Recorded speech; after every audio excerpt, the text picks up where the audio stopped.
السلام عليكم ورحمة الله وبركاته. إن الحمد لله نحمده ونستعينه ونستغفره ونعوذ بالله من شرور أنفسنا ومن سيئات أعمالنا. من يهده الله فلا مضل له ومن يضلل فلا هادي له. أشهد أن لا إله إلا الله وحده لا شريك له. أشهد أن محمدا عبده ورسوله. يا أيها الذين آمنوا اتقوا الله حق تقاته ولا تموتن إلا وأنتم مسلمون. يا أيها الناس اتقوا ربكم الذي خلقكم من نفس واحدة خلق منها زوجها وبث منهما رجالا كثيرا ونساء واتقوا الله الذي تساءلون به والأرحام إن الله كان عليكم رقيبا.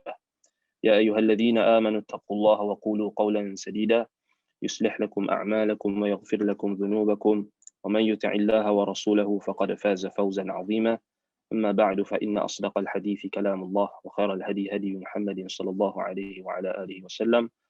شر الأمور محدثاتها وكل محدثة بدعة وكل بدعة ضلالة وكل ضلالة في النار. أما بعد. Alhamdulillah, bersyukur kepada Allah Subhanahu Wa Taala pada pagi ini kita dapat bertemu pada dalam kuliah khas yang kita akan membahaskan satu tajuk yang memerlukan sedikit perhatian ataupun bukan sedikit perhatian, maksudnya memerlukan perhatian yang lebih ataupun fokus dan juga penelitian, iaitulah tajuk berkenaan dengan Israiliyat antara salaf dan khalaf. Baik. Jadi kenapa ana ambil tajuk ini? Baik, pertama sekali kita sedia maklum mustalah ataupun istilah Israiliyat ini telah tersebar di dalam masyarakat kita dengan satu konotasi yang tidak baik, ataupun kita kata istilah Israiliyat ini sering disalahfahami ataupun dianggap sebagai satu tabu dalam masyarakat. Yang maksudkan adalah bukan setakat masyarakat awam, bahkan di kalangan mereka yang berada di lapangan ilmu dan juga mereka yang berada di lapangan kita kata pengajian Islam. Baik. Jadi seperti orang lain, ana dulu pun antara orang yang melihat istilah Israiliyat ini sebagai sesuatu yang kita kata macam negatif. Bila sebut Israiliyat ni kita nampak kisah-kisah yang khurafat, kisah-kisah yang karut, kisah-kisah yang palsu, ataupun kisah-kisah yang dapat menolak ataupun yang dapat memberi kesan kepada akidah Islam, kepada keyakinan, kepada pegangan seorang Muslim. Jadi itu secara umumnya apa gambaran yang kita dapat tentang Israiliyat ini. Baik, jadi dalam sesi pada pagi ini, insya-Allah kita akan lihat dengan terperinci benarkah dakwaan Israiliyat ini, adakah ianya adalah sesuatu yang wajib dijauhi secara apa kita kata mutlak, wajib ditolak secara mutlak. Dan apa yang kita nak bincang pada sesi ini adalah kita nak bincang Israiliyat dalam bidang yang lebih umum, iaitu kita kata dalam tafsir, dalam hadis dan juga dalam tarikh, dalam menjelaskan berkenaan dengan sejarah. Baik. Jadi itu antara fokus tajuk kita. Baik. Sebelum kita mulakan, suka untuk anda mulakan dengan berkongsi berkenaan dengan garis pemisah dalam topik ini. Baik. Iaitulah kenapa kita ambil salaf dan khalaf. So kita nak tengok garis pemisah. Garis pemisah. So tajuk kita ni kita nak jadikan kita faham yang mana yang kita nak ikut. Itu je kan. Itu saja kita punya tujuan. Baik, kita sedia maklum Nabi SAW bersabda, khairun nas qarni. thumma alladhina yalunahum, thumma alladhina yalunahum. ثم يجيء أقوام تسبق شهادته أحدهم يمينه ويمينه شهادته. Sebaik-baik manusia ialah mereka yang hidup dalam kurunku, yakni para sahabatku. Kemudian kurun yang setelah mereka, yakni tabi'in. Kemudian kurun yang setelah mereka, yakni tabi'in. Kemudian akan datang beberapa golongan. Yaji'u aqwamun. Akan ada beberapa golongan, yakni yang datang setelah zaman yang disebut sebagai kurun mufaddalah, yakni kurun yang terbaik, iaitu selepas tabi'in, kita kata zaman yang kita kata tersebarnya bid'ah, tersebarnya kesyirikan, bid'ah dan juga khurafat, perkara-perkara yang bertentangan dengan agama Islam. Akan datang beberapa golongan, persaksian salah seorang mereka mendahului sumpahnya, dan sumpahnya mendahului persaksiannya. Apa maksudnya? Kata para ulama ketika mensyarahkan hadis ini, maksudnya zaman setelah zaman yang terbaik, kurun yang terbaik, iaitulah zaman setelah para sahabat, zaman setelah tabi'in dan tabi'in. Adakah maksudnya semua orang jadi jahat? Tak. Maksud sebab itu Nabi kata aqwamun, yaji'u aqwamun. Itu akan datang beberapa golongan yang persaksian salah seorang di kalangan mereka mendahului sumpahnya, dan sumpahnya mendahului persaksian. Apa maksudnya? Kata para ulama, hum la yatawarra'una fi syahadatihim wa fi aymanihim. Mereka tidak wara'. Mereka tidak mempunyai sikap wara'. Apa maksud wara'? Sikap berhati-hati, sikap teliti di dalam persaksian mereka dan juga di dalam sumpah-sumpah mereka. Sebab itulah mereka maksudnya dengan bermudah mendahului, kita kata apa, persaksian mereka itu mendahului sumpah. Maksudnya tidak ada wara'. Dan sumpah mendahului persaksian. Maksudnya tidak ada wara', tidak ada, kita kata, ketakwaan mereka makin menipis.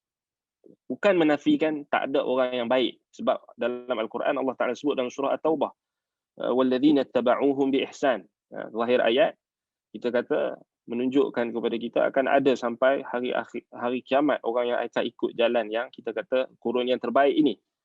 Sebab itu Nabi SAW pun beritahu, la tazalu ta'ifatun min ummati zahirina 'alal haqq la yadurruhum man khalafahum. Yani akan sentiasa ada golongan yang sentiasa mempertahankan kebenaran, tidak memudaratkan mereka orang yang menyelisihi dan menentang mereka sehingga hari kiamat. Jadi itu menunjukkan adanya golongan yang akan mengikut jalan kurun yang terbaik, walaupun mereka berada di zaman yang kita kata yang semakin tipis wara' dan juga ketakwaan, semakin tipis agama yang dipegang oleh golongan yang datang kemudian. Baik, jadi hadis ini, kenapa memulakan dengan hadis ini? So inilah garis pemisah.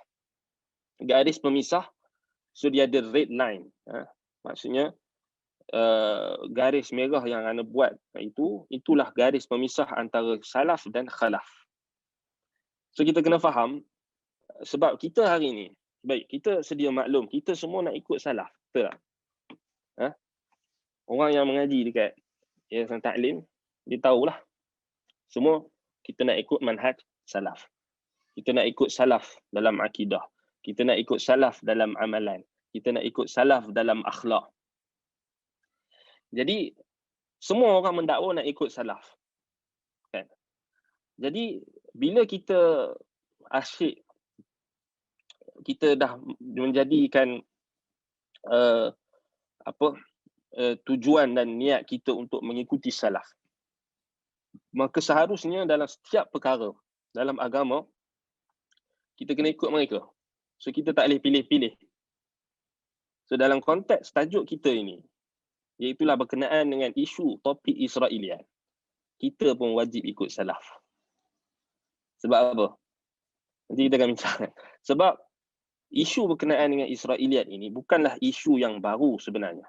Bukanlah isu yang digambarkan oleh golongan mutaakhirin. Walaupun kita menghormati ketokohan mereka, kita tak kata golongan mutaakhirin, golongan yang terkemudian, para ulama yang mengkaji tentang Israeliat, yang membantah Israeliat dan sebagainya, kita tak ada sedikit pun niat untuk mentohmah isi hati mereka, tujuan mereka. Mereka mendapat pahala atas apa yang mereka telah gemblengkan, atas apa usaha dan juhud mereka dalam menjelaskan kebenaran kepada ummah. Dan kita mendoakan kerahmatan mereka. Bukan maksud ana dalam kita nak ini ana nak buat disclaimer lah sikit kan. Maksudnya bukan bila anda nak bincangkan tentang isu ni, bukanlah kita nak memperlekehkan ulama-ulama mutaakhirin, ulama-ulama yang terkemudian, bukan. Kita tak bermaksud demikian. Tetapi kita nak bagi tahu ada beberapa perkara yang kita perlu lihat semula. Yang kerana apa? Kerana dia melibatkan kurun mufaddalah, melibatkan khairun nas, qarni thumma alladhina yalunahum thumma alladhina yalunahum. Melibatkan golongan yang Nabi SAW berikan kita kata syahadah persaksian akan kebaikan dan kesempurnaan agama mereka. Kesempurnaan dari sudut apa? Kita kata kesempurnaan dari sudut mereka lebih baik berbanding golongan yang datang selepas mereka, golongan mutaakhirin. Kesempurnaan dari sudut apa? Dari sudut kita katakan jauhnya mereka daripada bid'ah dan juga perkara-perkara yang merosakkan Islam. Apa dia lagi? Kita kata kesempurnaan dari sudut manhaj mereka, manhaj istidlal wa talaqqi, manhaj mereka menerima agama dan manhaj mereka berinteraksi dengan Al-Quran dan juga hadis-hadis Nabi SAW. Manhaj mereka di dalam tafsir, manhaj mereka di dalam mensyarahkan hadis, manhaj mereka di dalam menjelaskan tentang tarikh dan qasasul umam as-sabiqah, dalam penceritaan mereka terhadap kisah-kisah umat terdahulu. Semua itu yang nak dimaksudkan dengan perbahasan kita. So kita nak tengok bahawasanya qurunul mufaddalah, manhaj salaf, yang kita kata manhaj salaf tu, kita kena tengok daripada segenap aspek, bukan semata-mata slogan satu aspek kemudian kita membaling dan melemparkan aspek yang penting, iaitu metodologi dan manhaj mereka di dalam berinteraksi dengan isu-isu yang melibatkan sumber-sumber agama. Jadi itu yang anda nak tegaskan. Baik. Jadi itu kita kata kita punya guideline lah. Kita punya guideline sekarang ni, kita nak ikut salaf, kan? Kita nak ikut salaf. Semua orang nak ikut salaf. Semua orang dia nak kembali kepada generasi salaf. Kenapa? Kerana Nabi SAW puji mereka. Kerana Allah Subhanahu Wa Taala memuji mereka. Jadi sudah tentulah dalam isu berkenaan dengan Israelian, kita akan sebutkan apa maksud Israelian nanti. Sudah tentulah dalam isu ini juga kita perlu, bahkan wajib mengikuti mereka. Apa dalil dia? Baik, dalil dia semua ayat-ayat Al-Quran yang memerintahkan untuk kita mengikuti jalan orang-orang beriman. Antaranya dalam surah An-Nisa, Allah Ta'ala kata apa?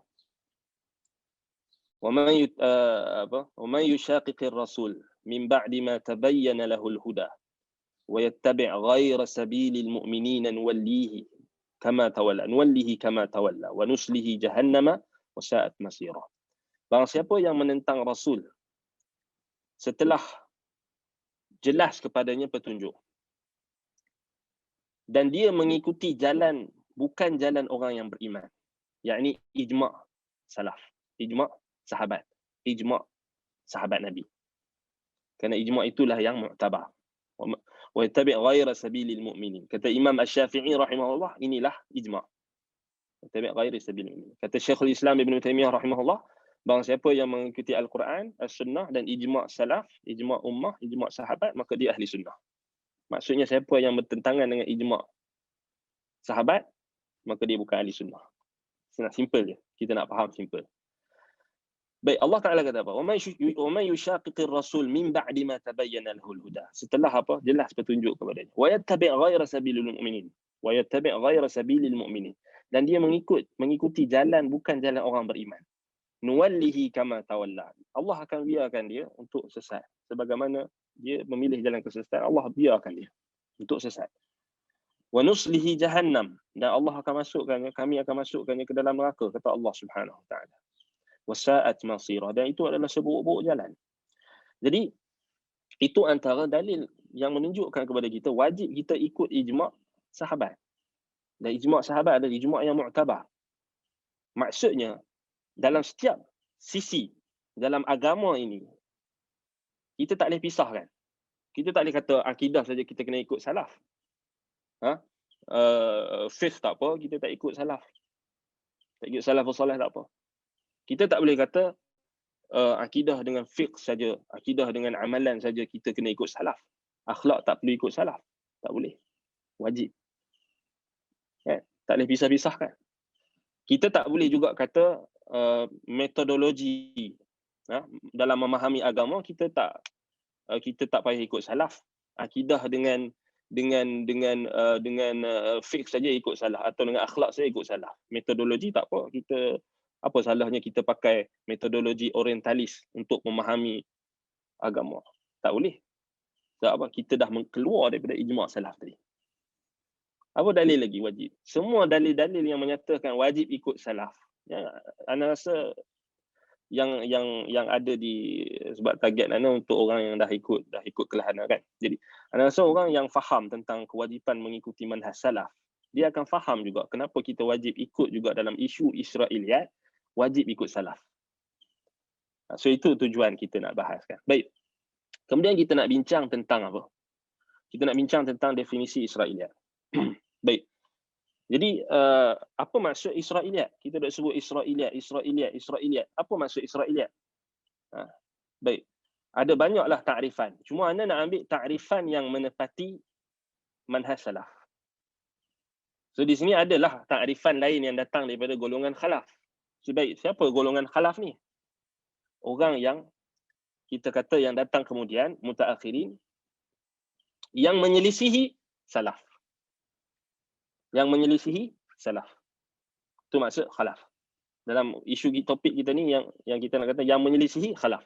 Sama ada penyelisihan itu berlaku secara total atau penyelisihan itu berlaku pada satu juzuk dan pada juzuk yang lain dia menepati, pada satu juzuk dia ikut, satu juzuk yang lain dia tinggalkan atau dia tak ikut salaf.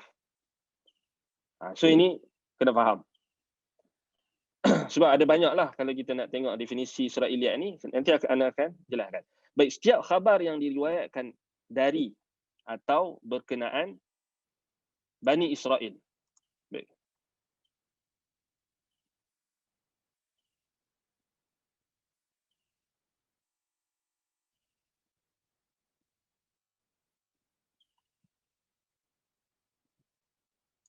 Baik. Setiap khabar yang diriwayatkan dari atau berkenaan Bani Israel. Baik. Ada orang tanya surah apa? Surah An-Nisa kan? Surah An-Nisa tadi. Ayat berapa? Orang tanya ayat berapa? Surah An-Nisa ayat wa man yushaqiqi rasul ayat 69. Tak, bukan. 115. Surah An-Nisa ayat 115. Baik. Itu berkenaan dengan wajibnya ikut ijma' salaf. Wajibnya ikut manhaj salaf. Baik. Apa maksud Israiliyat? Setiap khabar yang diriwayatkan dari atau berkenaan Bani Israel, sama ada bersumberkan kitab-kitab atau ulama mereka. Baik, apa maksud Israel? Israel dalam bahasa Ibrani, Israel. Israel maksudnya hamba Allah. Isra, hamba, abdun. Il, Allah. Maksud nama dalam bahasa mereka, dalam bahasa Ibrani. Baik, Israel. Nisbah kepada siapa? Nisbah kepada Nabi Allah Yaqub AS. Dalam Al-Quran, satu-satunya ayat yang menyebutkan nama Israel merujuk kepada Nabi Yaqub AS adalah dalam ayat 93 surah Ali Imran. Manakala lafaz Bani Israel, yakni merujuk kepada anak keturunan Israel, disebutkan dalam Al-Quran lebih 40 kali. So kalau kita plus yang Israel satu tu, Israel yang merujuk Nabi Yaqub 41 lah. So yang satu saja ayat dalam surah Ali Imran ayat 93 tu merujuk kepada Nabi Yaqub, iaitu Israel. Kullu ta'am kana hillan li bani Israel illa ma harrama Israilu ala nafsi.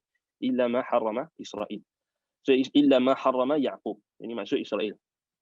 Itu dalam surah Ali Imran ayat 93. Ada pun yang lebih lagi tu banyaknya. Kita selalu dengar kan, ya Bani Israel, ya Bani Israel, ya Bani Israel. So ada lebih 40 kali. Baik, kenapa anda bawa ini? Nak bagi tahu dekat kita bagaimana alaqah, bagaimana hubungan kita sebagai umat Islam, umat Nabi Muhammad sallallahu alaihi wasallam dengan Bani Israel. Semaksudnya Al-Quran turun penuh dengan cerita tentang Bani Israel. Dalam surah Al-Baqarah tu saja penuh dengan Bani Israel, cerita pasal Bani Israel. Kemudian dalam ayat-ayat yang lain pun kisah-kisah Nabi pun banyak kisah-kisah Nabi tentang Bani Israel. Demikian juga dalam hadis-hadis Nabi SAW. So kita supaya apa? Supaya kita nak jelaskan ada takrifan ataupun definisi yang menyeleweng daripada definisi yang asal. Baik.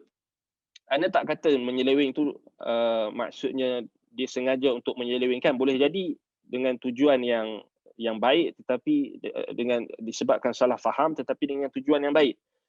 Contohnya Israeliat yang digembar-gemburkan dalam masyarakat kita ni selalunya mereka akan takrifkan dengan apa? Kisah palsu. Hadis maudhu'. Kisah yang ada gharabah, yang pelik. Khurafat. Tokok tambah. Okey, mubalagat disebut tokok tambah lah kan. Benda-benda yang melampaui batas. So ini yang digambarkan dalam masyarakat. Sehingga sampai tahap anda cakap terus terang, sampai tahap bila orang dengar Israeliat kan, maksudnya dia macam jadi tabu, dia macam jadi dosa. Bahkan anda cakap bahkan orang nak bagi nama Israel pun kat anak dia pun rasa bersalah. Sebab apa? Ada tak kita dengar orang Islam hari ni bagi nama anak dia Israel? Tak boleh, pantang. Sebab apa? Sebab kebencian yang dahsyat terhadap negara Israel tu. Akibatnya mereka menzalimi nama Nabi Allah Israel. Yang ini Nabi Yaqub. Tak percaya, kita tak akan jumpa orang bagi nama anak dia Israel sekarang.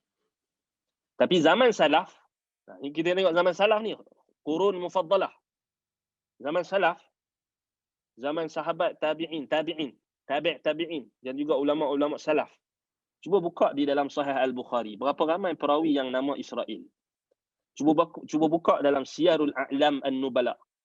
Al-Hafiz Al-Zahabi. Cuba cari nama Israel. Di kalangan umat Muhammad. Di kalangan umat Islam yang nama dia Israel.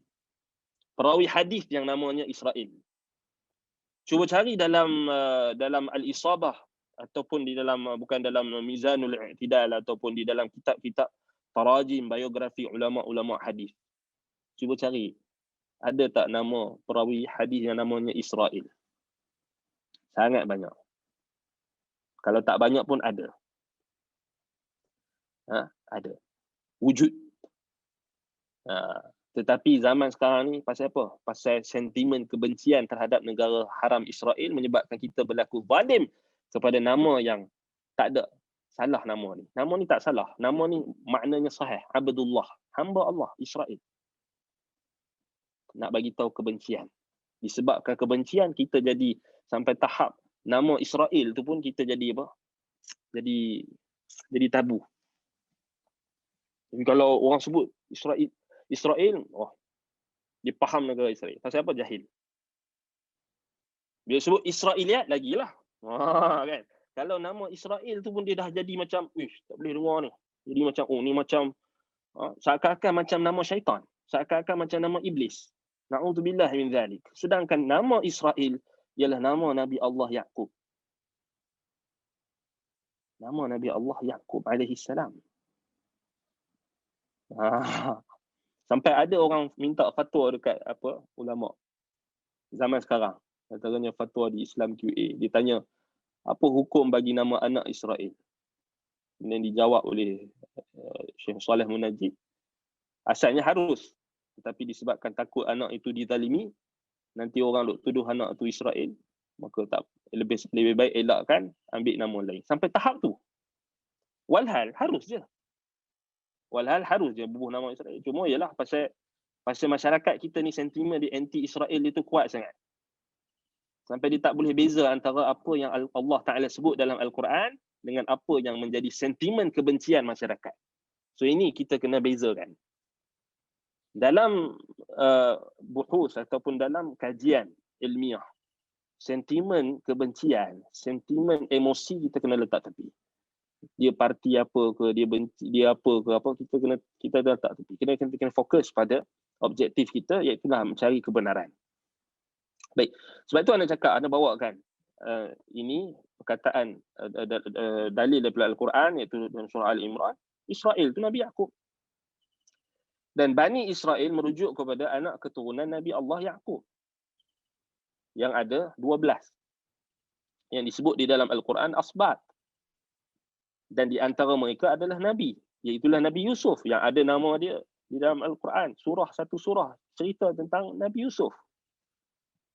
Kemudian Bani Israel lagi, kisah yang agung di dalam Al-Quran, itulah Nabi Musa AS.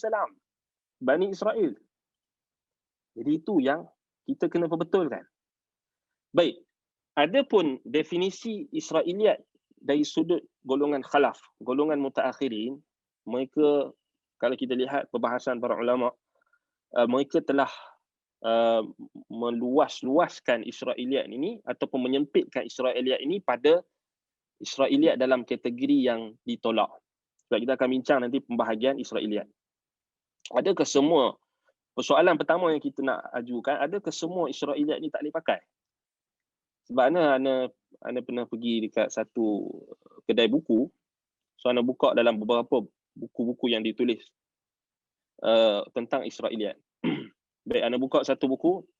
Okey, tak apalah, Ana faham dia pegang dengan pendapat ulama tafsir di Jordan seperti Syekh Al-Khalidi.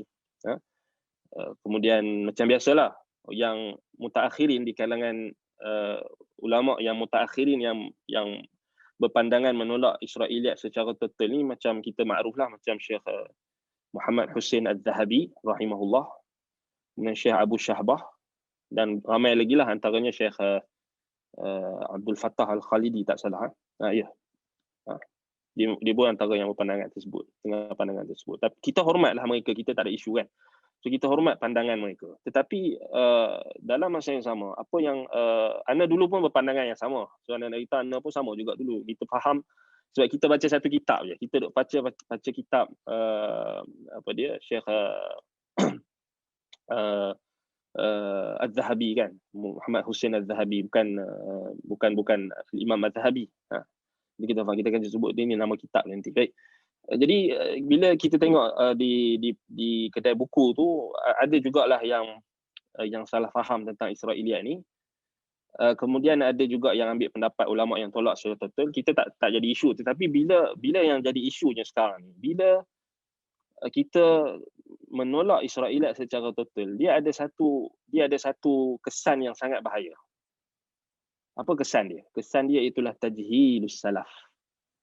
Kita telah menganggap bahawasanya golongan salaf yang kita puji, yang Allah puji, yang Nabi puji, sahabat Nabi, Ibnu Abbas, Abdullah bin Amr bin Al-As, Ali bin Abi Talib, Abdullah bin Mas'ud, yang meriwayatkan Israiliyat. Dikesan dia kita seakan-akan menganggap sahabat Nabi ni tak betul. Atau mereka jahil. Atau mereka ni tak tahu. Kesan dia. Sebab itu kenapa kita pilih tajuk ni. Baik. Kemudian kita nak tengok hadis Nabi SAW asas tentang apa dalil yang kita kata yang menunjukkan harus meriwayatkan Israiliyat.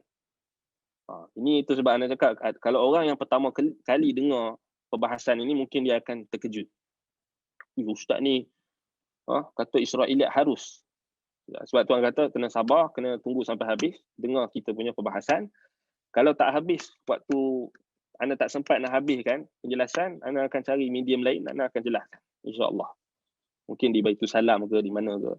Anda ada slot di sana, anda akan pilih tajuk ni juga. Dan kita akan bincang dan boleh tanya. Kita boleh tanya dan tak ada isu. Tak ada isu. Baik. Dan anda akan bagikan rujukan-rujukan anda di kalangan ulama-ulama yang mutamakinin, yang di kalangan ahli tahqiq. Baik. Nabi SAW bersabda dalam hadis dari riwayat Imam Al-Bukhari, "Ballighu anni walau ayah wa hadithu an bani Israila wala haraj." Wa man kadzaba alayya muta'ammidan falyatabawwa maq'adahu minan nar. Baik. Balighu anni walau ayah, sampaikan dariku walau satu ayat.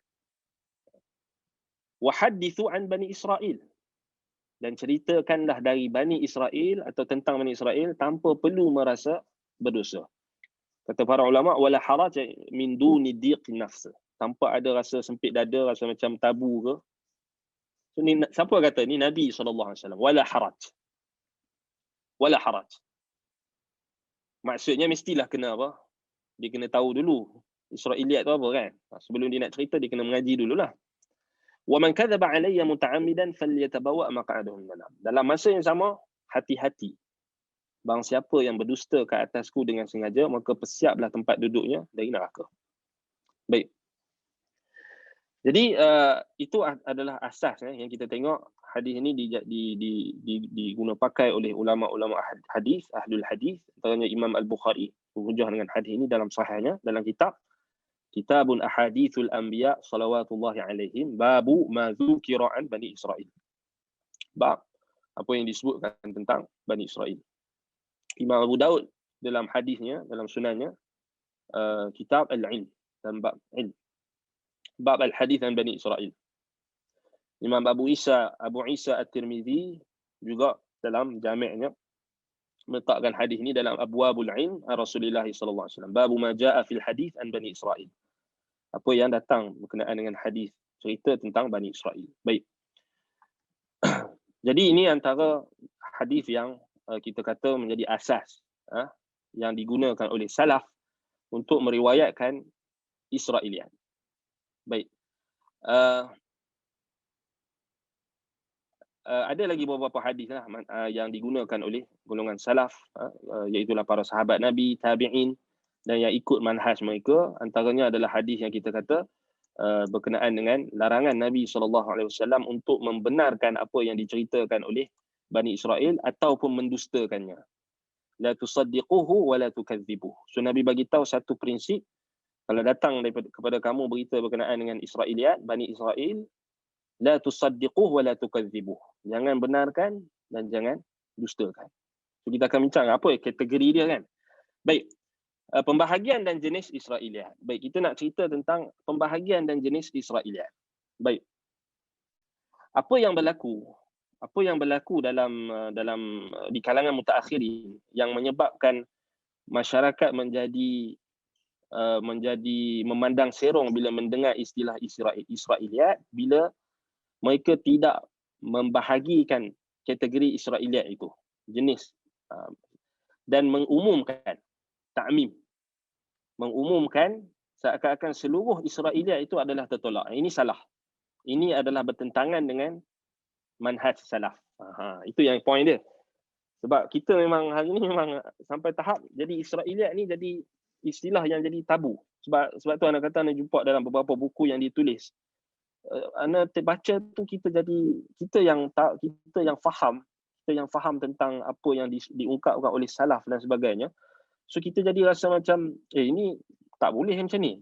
Bila kita kata Israiliyat ni dia perlu ditolak secara total dan sebagainya. Kemudian bila kita buka dalam tafsir At-Tabari, bila kita buka di dalam tafsir Ibn Abi Hatim, bila kita buka dalam tafsir Al-Baghawi, bila kita buka dalam Al-Muharrar Al-Wajiz, bila kita buka dalam Ibn Kathir, so kita tengok benda tu diriwayatkan. Kisah tu diriwayatkan. Kan? Dan dia bagi kesan. Bagi kesan maksudnya seakan-akan macam bila orang tu sebut Israiliyat, habis. Dia dianggap macam pendusta. Dia dianggap macam orang yang sesat. Macam tu kan. So bila sebut Israiliyat jadi macam tadi ni, macam nama Israel tu dia tak boleh dengar. Padahal nama Nabi Yaqub. Betul tak? Kemudian dalam surah Al-Baqarah, dalam Al-Quran, berapa banyak ayat yang Allah Ta'ala sebut Bani Israel. Dan adalah kategori ayat-ayat tu kan. Bukan semua dalam Al-Quran tu mencela Bani Israel. Dalam Al-Quran juga ada yang memuji Bani Israel. Ada yang memuji, maksudnya Nabi-Nabi mereka. Memuji orang-orang beriman di kalangan mereka. Dan itu kita akan tengok nanti. Baik. Dari sudut penerimaan dan penolakan. Kita tengok dari sudut penerimaan dan penolakan. Baik. Israiliyat terbahagi kepada yang pertama, apa yang sahih dan benar. Apa yang sahih dan benar ni macam mana kita nak tahu? Yang pertama sekali, Al-Quran membenarkan. So dalam Quran sebut, Al-Quran maksudnya Al-Quran tidak, kita kata dia tidak bercanggah dengan Al-Quran. Al-Quran membenarkan maksudnya dia tidak bercanggah dengan Al-Quran. Kemudian dibenarkan oleh Nabi SAW dan dibenarkan oleh para sahabat. Dibenarkan. Maksudnya dia menepati apa yang disebutkan Al-Quran dan Sunnah. Macam Nabi SAW ceritakan tentang kisah-kisah Bani Israel. Macam Al-Quran ceritakan tentang kisah Nabi Musa. Macam Al-Quran ceritakan bagaimana fitnah yang berlaku tentang Samiri, fitnah Bani Israel. Bagaimana peristiwa Nabi-Nabi Bani Israel dalam Al-Quran diceritakan. Kisah Nabi Yusuf, kisah Nabi Nabi Musa, Nabi Harun, dan apa sahaja yang berkait dengan Nabi Isa alaihissalam, juga Bani Israel. Baik, itu kita kata apa yang sahih dan benar yang ada dalam Al-Quran dan juga apa yang ada dalam hadis-hadis Nabi SAW. Baik. Kemudian yang kedua, kategori yang kedua, apa yang dusta dan menyelisihi ijma' salaf. Yang ni yang kita kata yang ditolak oleh ulama, ditolak oleh salaf. Apa yang dusta dan menyelisihi ijma' salaf. Cuma kita nak tahu apa yang dusta dan menyelisihi ijma' salaf ni, dia kita tak boleh letakkan kaedah yang kita kata tak mundabit. Tak mundabit maksudnya kaedah, kebanyakan kaedah golongan mutaakhirin dia termasuk dalam kategori kaedah yang tidak mundabit. Kaedah yang kita kata dia bertentangan dengan kaedah yang ditunjukkan oleh salaf. Sebab kaedah golongan mutaakhirin ni dia kadang-kadang ditolak tu alasan dia ni Israiliyat. So, Israiliyat daripada Yahudi. Yahudi bohong. Yahudi pendusta. Yahudi ni Allah Ta'ala kata mereka ni pendusta. Allah Ta'ala kata mereka ni mengubah ayat-ayat Allah. Jadi kita tak boleh terima. Itu bukan kaedah. Itu bukan kaedah. Ataupun kaedah mutaakhirin ni, kenapa kita kata dia tak mundabit, kita akan tengok nanti. Ataupun dia kata kisah ni pelik, ganjil, ada gharabah.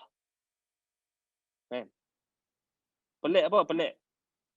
Dia kata takkanlah bumi ni di bawah ikan nun. Sebab bila datang tafsir daripada salaf, nun wal qalami wa ma yasturun, bukan tafsir lah, kita kata datang khabar, riwayat daripada salaf, daripada Ibnu Abbas, daripada Sa'id bin Jubair, daripada Qatadah dan sebagainya. Bila sebut tentang nun tu kan selalu kita dengar ikan nun. Bumi berada di bawah ikan paus.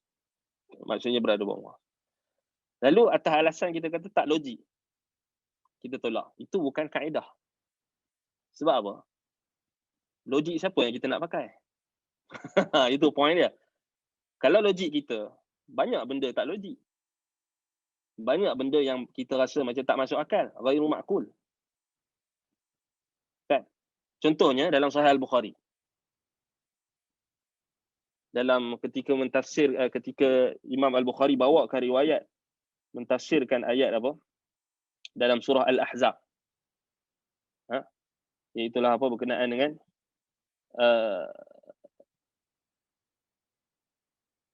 dalam ayat 69. Surah Al-Ahzab ayat 69. Allah kata apa? Ya ayyuhalladzina amanu la takunu kalladzina adzaw Musa fabarra'ahu Allahu mimma qalu wa kana 'indallahi wajiha. Wahai orang-orang beriman, jangan kamu menjadi orang-orang seperti orang-orang yang menyakiti Musa. Fabarra'ahu Allahu mimma qalu. Maka Allah melepaskan tuduhan, melepaskan tuduhan dusta yang mengaibkan ke atas Musa. Apa yang kamu katakan? Wa kana 'indallahi wajiha. Dan dia Musa itu adalah apa?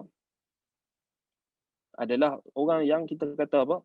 Wa kana Musa 'indallahi musyaffi'an fima yas'al dha wajha wa manzilah 'indahu bi ta'atihi. Dia seorang yang mempunyai kedudukan yang tinggi di sisi Allah. Musa alaihi salam kalimullah. Baik, dalam riwayat Imam Al-Bukhari, Imam Al-Bukhari bawakan riwayat cerita Israeliat. Cerita tentang apa? Nabi Musa alaihi salam satu hari mandi. Dikatakan di sini ataupun sebelum itu kaumnya Bani Israel ni menuduh Nabi Musa ni mempunyai kecacatan.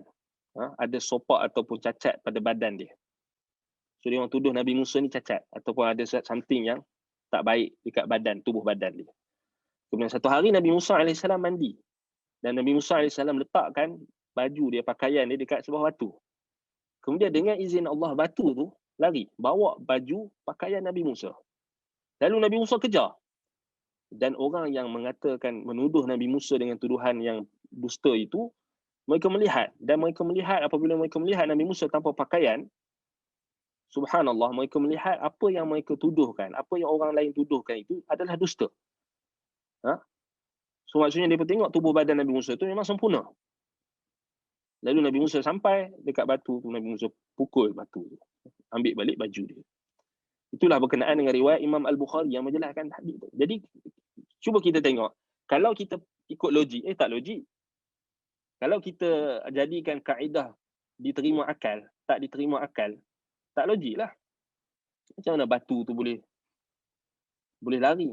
Dan tak logik juga kita takkan Nabi Musa telanjang kot. Tak logik juga. Ni bertentangan dengan ismatul anbiya, kemaksuman Nabi. Sebab itu kita kata kaedah logik dia bukan kaedah yang mundabit. Kaedah kita kata gharabah ataupun nakarah. Dipanggil kaedah orang tu tolak riwayat disebabkan dia ada keganjilan. Ada keganjilan. Bila keganjilan dia kata ganjil ni benda yang tak, ni mustahil berlaku macam ni, ganjil. Ataupun gharabah. Pelik ni. Takkanlah Nabi Musa telanjang kot. Takkanlah batu boleh lari. So kita nak pakai kaedah apa? So kaedah ni tak diterima sebab hadis tu sahih. Kisah tu sahih. So Imam Al-Bukhari bawa kan. So dia tak jadi isu. Dia tak jadi isu sebab Allah Taala nak uji Bani Israel, dan Allah nak uji Nabi Musa AS, dan Allah nak melepaskan tuduhan ke atas Nabi Musa, dan itu syariat mereka. Nampak? So kita kata kaedah tu tak boleh. Dia kaedah yang ghairu mundabit. So kalau kita jadikan kaedah diterima akal atau tak, pelik atau tak, dia tak boleh. Kalau tak, kita akan tolak semua. Semua benda yang kita rasa pelik, kita akan tolak. Sebab itu dia bukan kaedah yang mundabitah. Dia bukan kaedah yang tepat. Sebab itu bila kita teliti, kaedah ini tak pernah disebutkan oleh ulama salaf.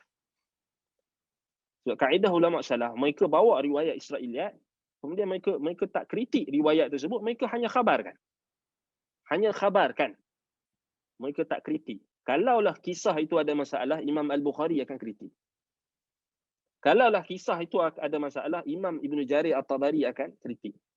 Mereka lebih alim. Dan mereka lebih tahu apa yang berkenaan dengan ismatul anbiya, apa yang boleh menolak kemaksuman para nabi. Mereka lebih tahu berbanding kita. Balik pada kita kata garis pemisah tadi. Mereka khairun nas.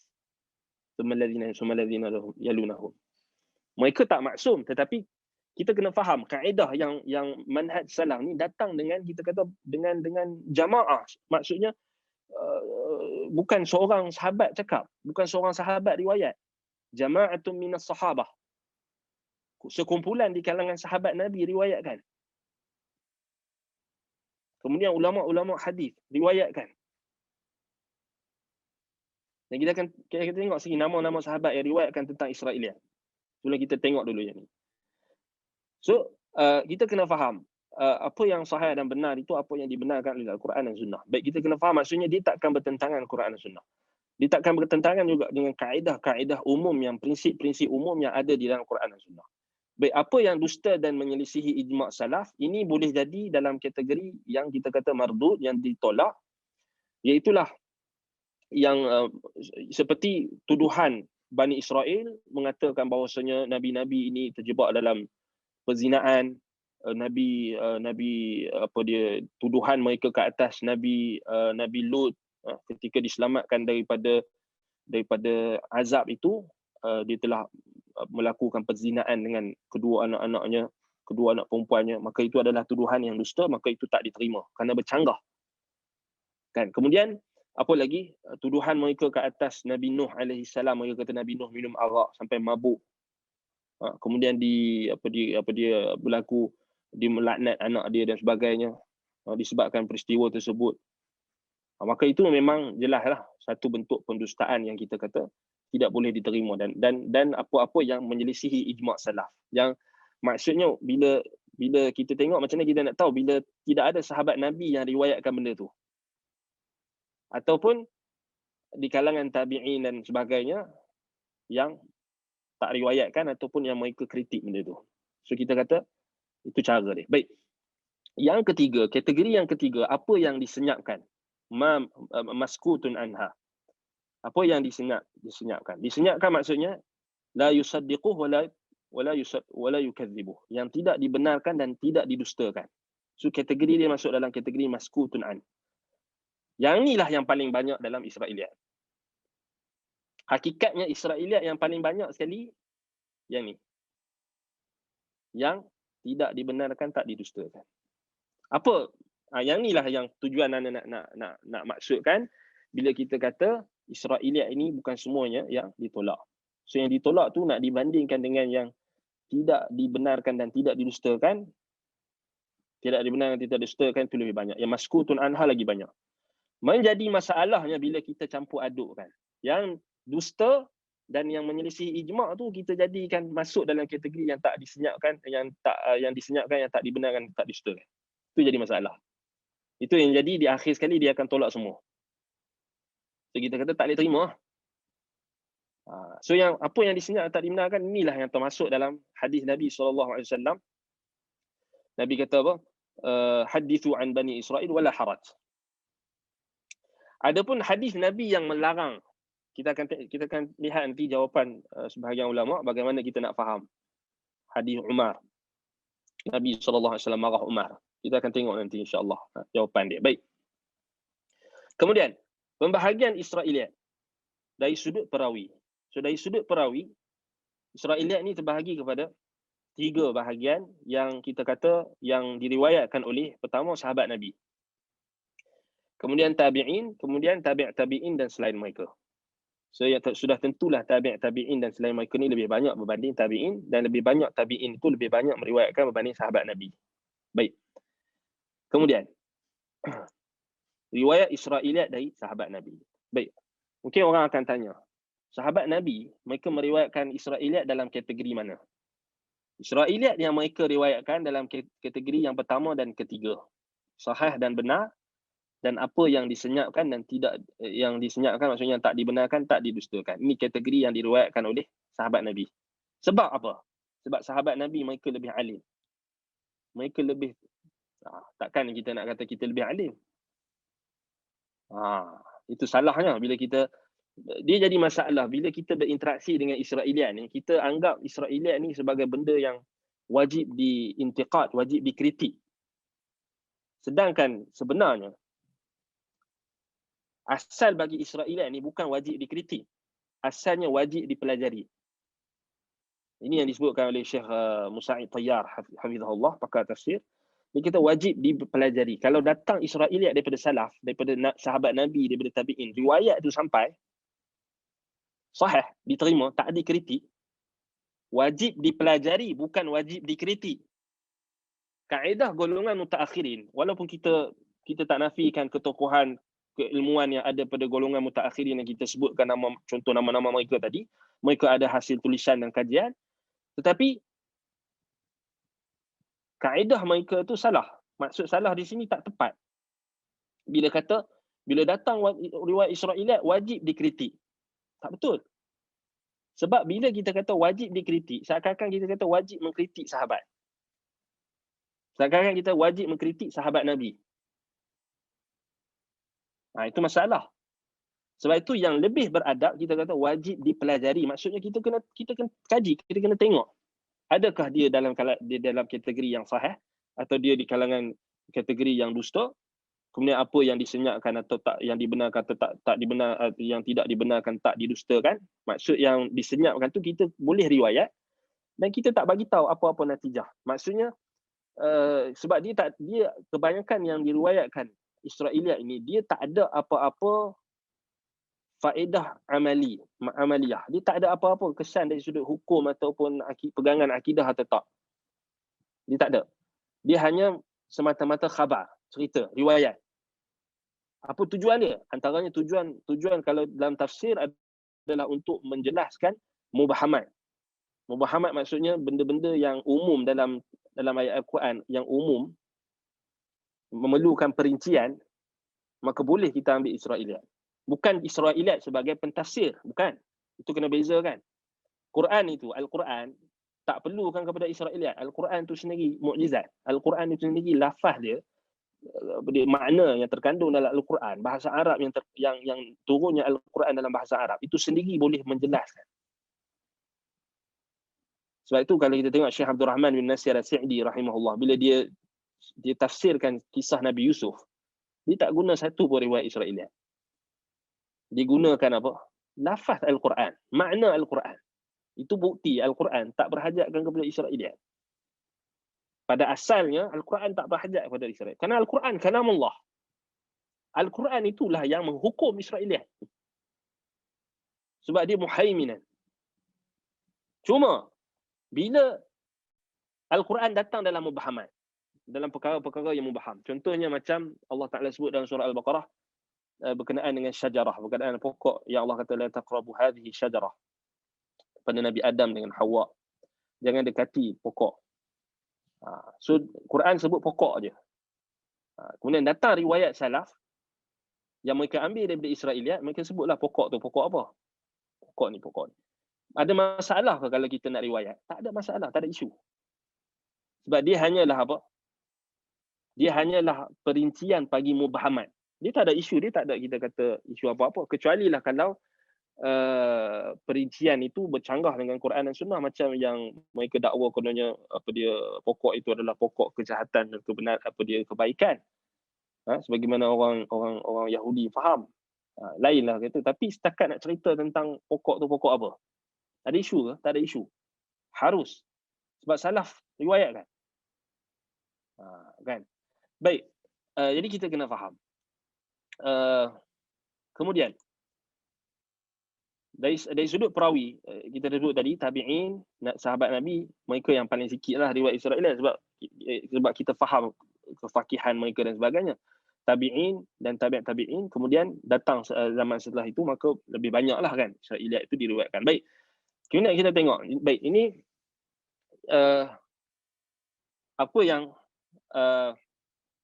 kita boleh lihat dari sudut bilangan riwayat Israiliyat yang didatangkan oleh para sahabat Nabi. So kita sebut kita nak ikut salaf kan. So salaf kita sahabat Nabi. So, kalau kita tengok di sini, pertama sekali Ibnu Abbas radhiyallahu anhuma, turjumanul Quran, mufassirul Quran, pentafsir Al-Quran, al-bahru, al-habru, habru hadhihi al-ummah, alim umat ini, lautan ilmu. Beliau meriwayatkan dalam kita kata dalam berkenaan dengan tafsir, berkenaan dengan penjelasan berkenaan dengan ayat Al-Quran, tafsir lebih daripada 300. Lebih 300 riwayat berkenaan dengan Israiliyat. Dalam tafsir maksudnya riwayat Ibnu Abbas ni paling banyak sekali. Dan dalam 300, maksudnya dalam dia bukan maksudnya 300 riwayat Israiliyat, kena faham maksudnya apa? Dalam tafsir riwayat Ibnu Abbas ni paling banyak. Itu tafsir Ibnu Abbas saja riwayat dia lebih kurang 300 asar.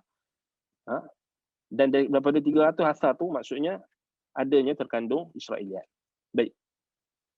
Kemudian yang kedua, Abdullah bin Amr bin Al-As radhiyallahu anhuma, sahabat Nabi yang mulia juga, yang dikenali sebagai pentafsir Quran juga. Beliau meriwayatkan lebih daripada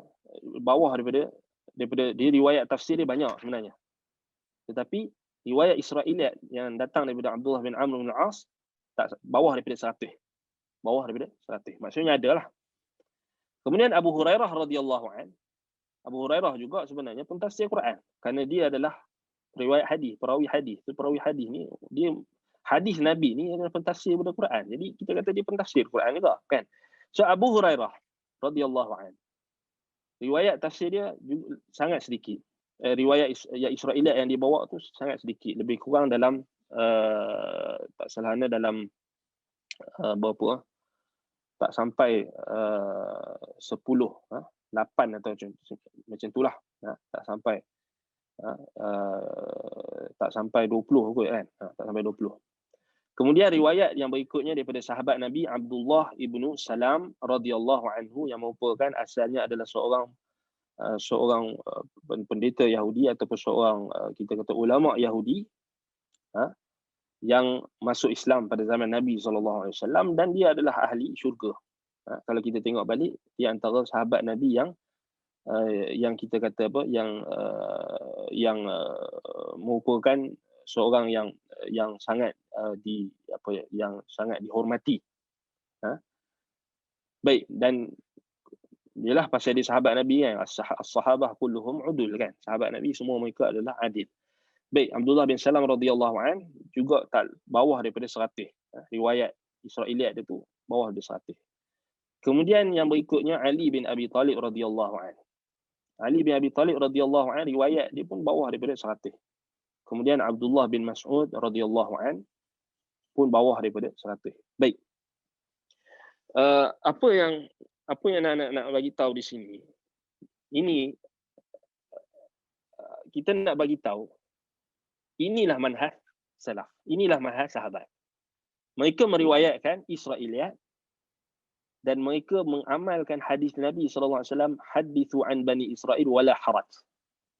Ceritakan tentang Bani Israel tanpa perlu ada rasa bersalah ataupun berdosa, rasa berat ke?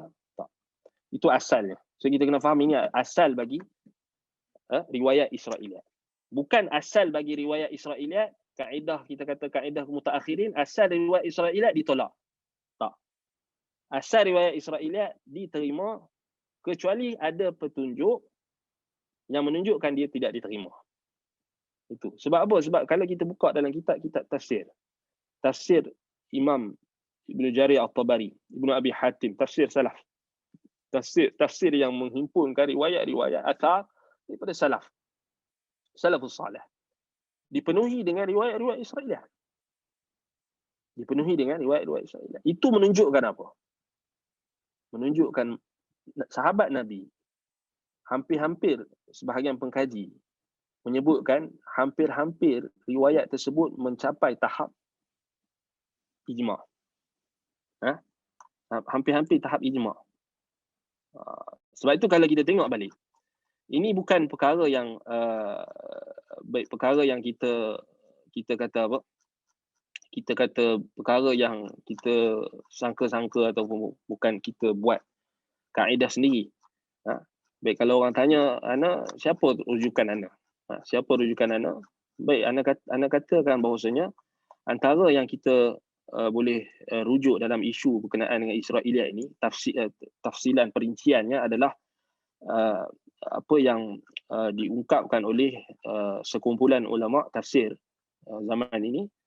Antaranya boleh carilah dekat YouTube. Kalau dalam orang yang faham bahasa Arab, dia boleh cari perbahasan ni dalam YouTube, kemudian dalam kitab-kitab yang ada. Contohnya macam Fadilatul Syekh Dr.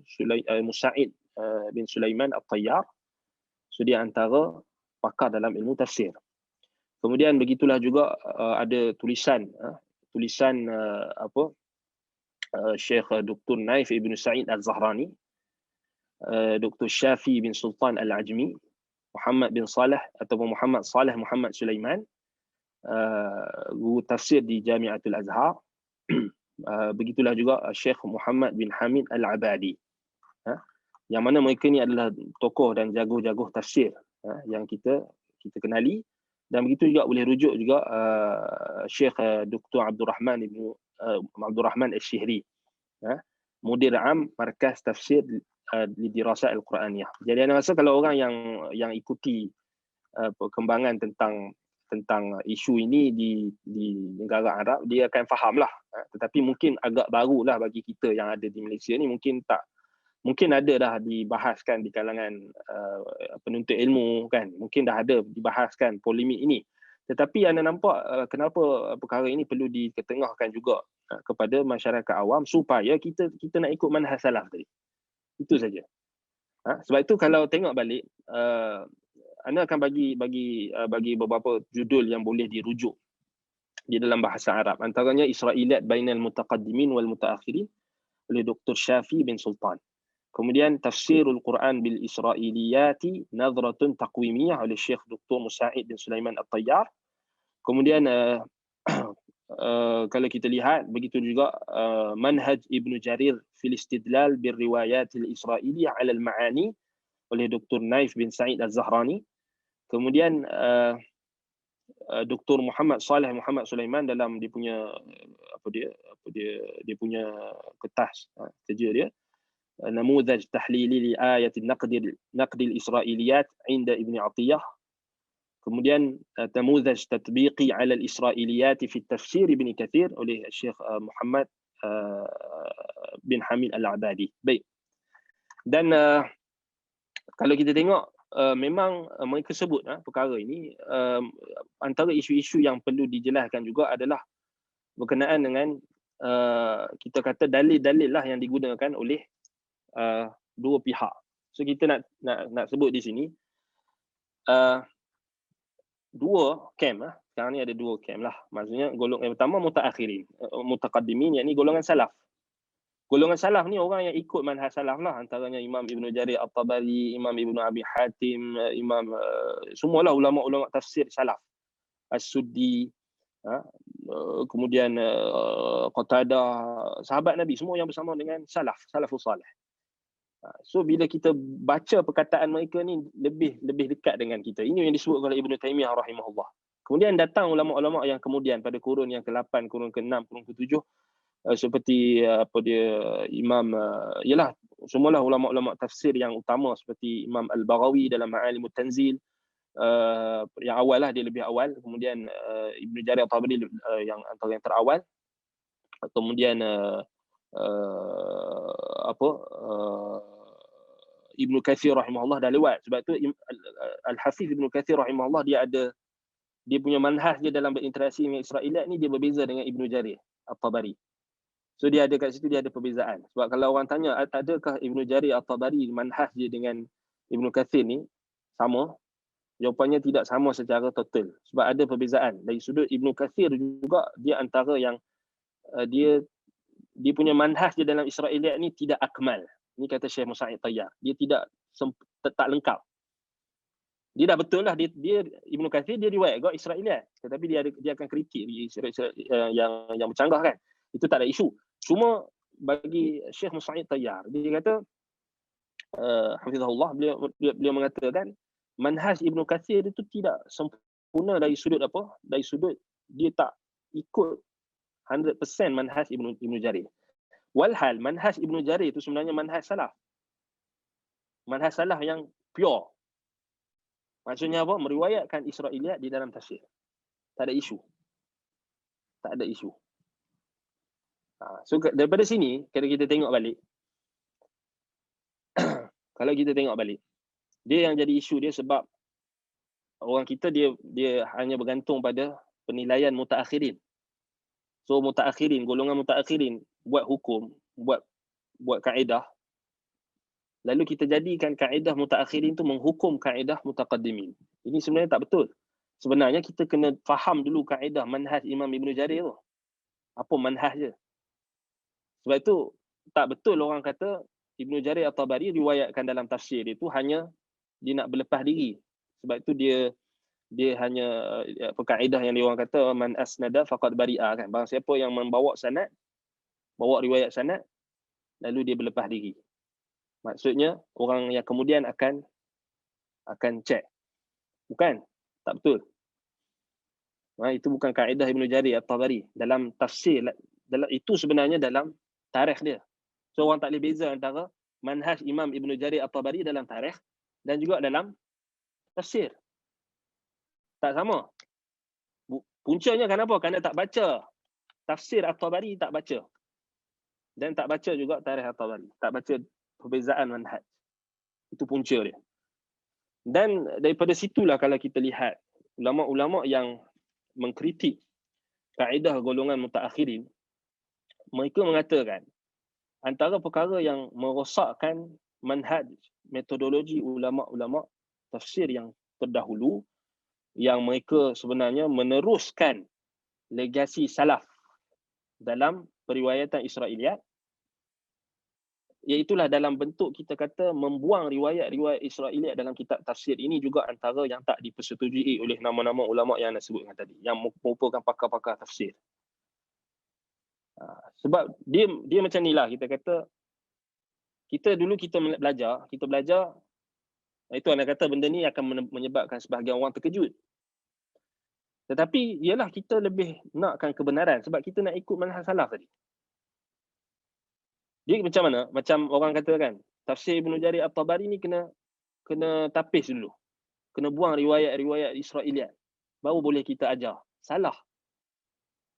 Sebab dia telah melakukan, kita kata ni adalah satu perkara yang sangat bahaya.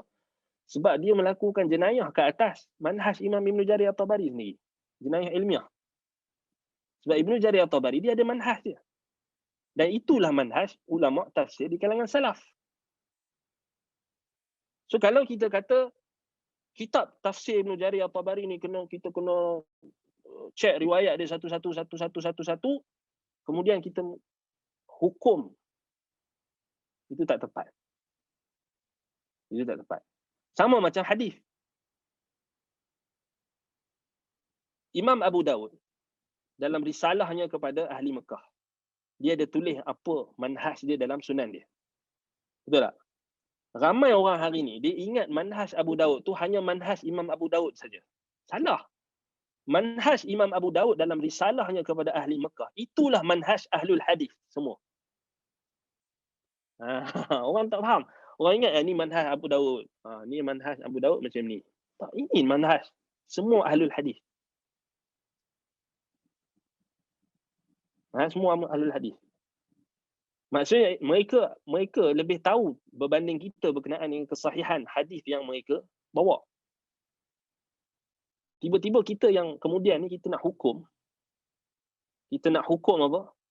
Hadis yang mereka lebih alim berbanding kita tentang kesahihan. Mereka letak tu, mereka tahu apa tujuan. Dan benda ni juga sebenarnya anda terfikir. Anda terfikir lama sebab bila anda baca. Lepas tu anda jumpa dengan apa yang dijelaskan oleh Syekh Musa'id Tayyar, lagi anda yakin. Macam sama. Apa yang Syekh Musa'id Tayyar fikir dan anda fikir jadi Allah Ta'ala jadikan bersamaan. Bila anda cari, jumpa maksudnya bersamaan dengan apa yang anda fikir. Dulu kita pun mengaji, kita pun terfikir juga kenapa Imam Abu Dawud letakkan hadis dhaif dalam sunannya. Kenapa Imam At-Tirmizi letakkan hadis dhaif dalam sunan, dalam jami'nya. Dia pun tak tahu ke? Kita tanya. Adakah mereka ni tak reti hadis? Adakah orang yang datang kemudian ni lebih hebat? Lebih tahu? Bagi anda pegang kaedah. Anda pegang kaedah, ini kaedah. Bila Allah Ta'ala dah puji golongan salaf, segala kebaikan ada pada mereka. Segala kebaikan ada. Walaupun mereka pada afrad, pada individu, kita tak kata maksum, tetapi manhaj mereka itulah kita boleh katakan sebagai ijma'. Sebab tu anda pegang itu, anda kata tak. Walaupun benda ni kita kata mungkinlah akan menyebabkan, yalah kita kata sebab dulu pun kita pegang benda yang sama. Tetapi anda bukanlah anda nak maksudkan, anda kata anda nak menempelak manhaj ulama-ulama mutaakhirin yang buat memisahkan, membezakan apa dia mentakhrij hadis dan sebagainya, membezakan antara sahih dan dhaif dan sebagainya tu. Anda nak memperlekehkan mereka, bukan. Tapi anda nak bagi tahu, bukan anda yang cakap ni, maksudnya ulama-ulama yang alim, ulama-ulama tafsir, ulama-ulama yang ahlul hadis juga di kalangan mereka yang berpegang dengan manhaj mutaqaddimin, manhaj salaf. So bukan kita nak kata yang mutaakhirin ni tak ikut salaf, kita nak kata mereka pun ada niat dan tujuan yang baik, tetapi kita nak cari apa yang lebih tepat. Dia perbahasan ni kalau orang ana cakap terus terang, kalau orang awam mungkin dia pening, dia tak faham. Tapi kalau orang yang menuntut ilmu, insya-Allah dia boleh faham, tetapi dia kena sabar. Sebab ana baru berapa persen ana jelaskan. So ada baki lagi yang perlu kita jelaskan, contoh-contoh yang ana nak tunjuk. Kalau tak sempat mungkin kita buat sesi lain. Contoh-contoh dalam tafsir, dalam riwayat khabar, dalam tarikh. Dan mungkin orang yang ikut kelas ana dalam Bidayah wa Nihayah, dia akan nampaklah apa yang kita dah jelaskan. Kita dah jelaskan sedikit. Cuma adalah benda-benda yang kadang-kadang anda sendiri pun perlu tarajuk. Anda sendiri pun kena murajaah balik, dan anda kena tarik balik apa yang anda cakap dulu. Sebab ada juga benda-benda yang dulu kita cakap tu kita terlepas. Jadi ini kita kata apa? Perkara yang perlu kita faham. Sebab itu kita kena faham juga dalam isu berkenaan dengan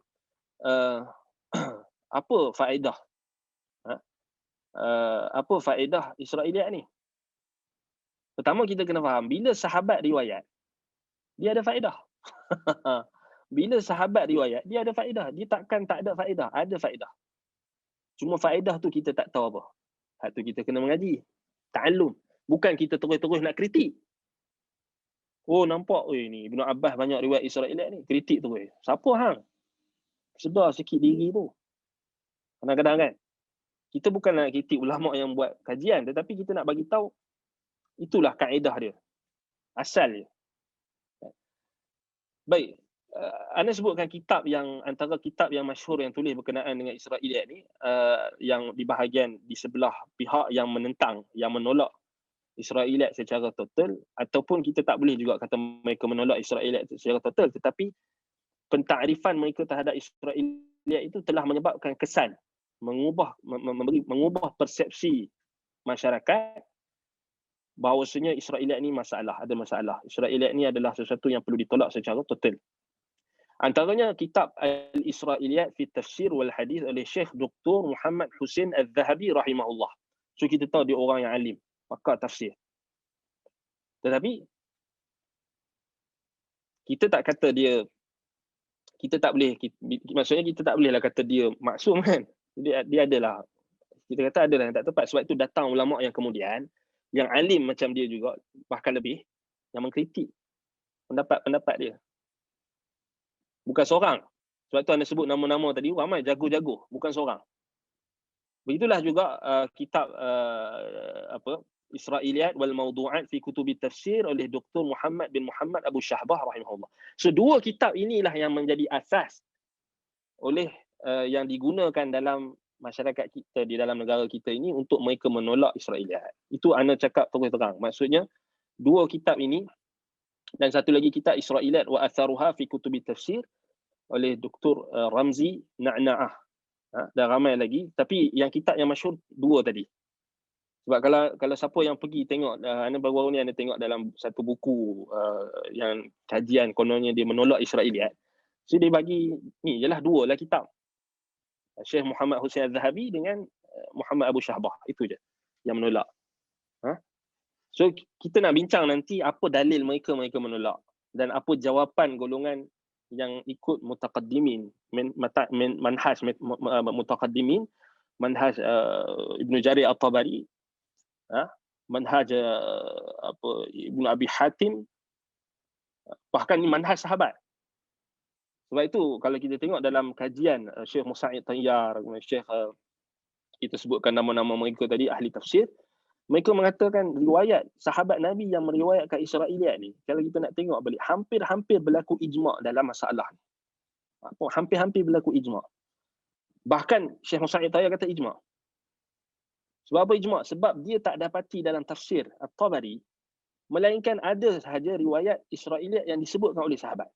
Maksudnya sahabat Nabi memang riwayatkan Israiliyat. Israiliyat yang mereka dah tangkih, mereka dah teliti, mereka dah tapis dulu. Mereka tahu sahabat Nabi. Takkan kita nak kata sahabat Nabi tak tahu.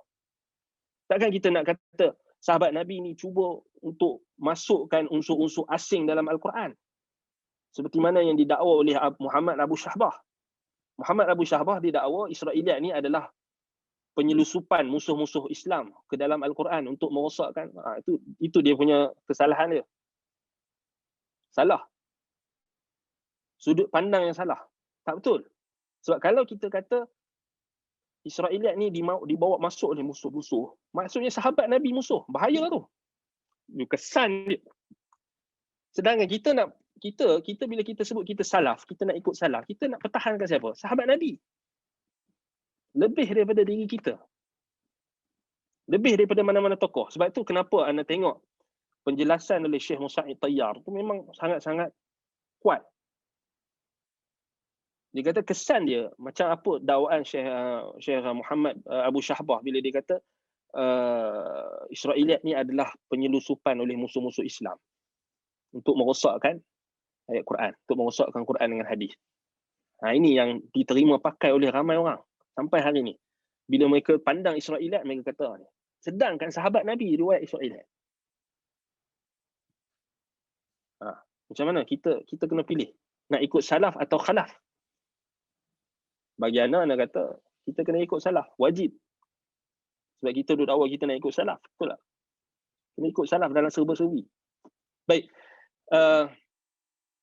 Kemudian kalau kita tengok balik, antara dalil yang digunakan oleh para ulama yang menunjukkan bahawasanya riwayat Israeliat ni adalah antara satu kita kata perkara yang bukanlah kita jadikan asas sebenarnya. Sebenarnya kita kena faham bila sahabat Nabi, bila mereka riwayatkan Israeliat, bukan mereka nak jadikan Israeliat tu sebagai asas, sebagai i'timad. Sandaran asas, sandaran utama bukan. Sebab kita dah sebut tadi Al-Quran dah cukup. Hadis-hadis Nabi dah cukup. Cuma riwayat Israeliat ini tujuannya adalah untuk kita kena faham. Untuk dia sebab kita kena faham Nabi SAW dan para sahabat mereka hidup di dalam masyarakat yang ada ahlul kitab. Ada ahlul kitab, ada orang Yahudi dan Nasrani, ada kitab Taurat dan Injil.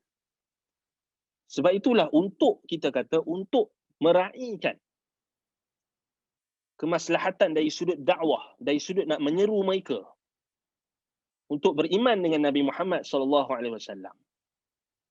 Syariat Nabi kita SAW meraihkan. Meraihkan di sini bukan maksudnya macam orang zaman sekarang kata semua agama sama, bukan. Nabi meraihkan di sini maksudnya Nabi SAW izinkan para sahabat untuk apa? Untuk merujuk ahlul kitab. Kita akan bagikan dalil nanti.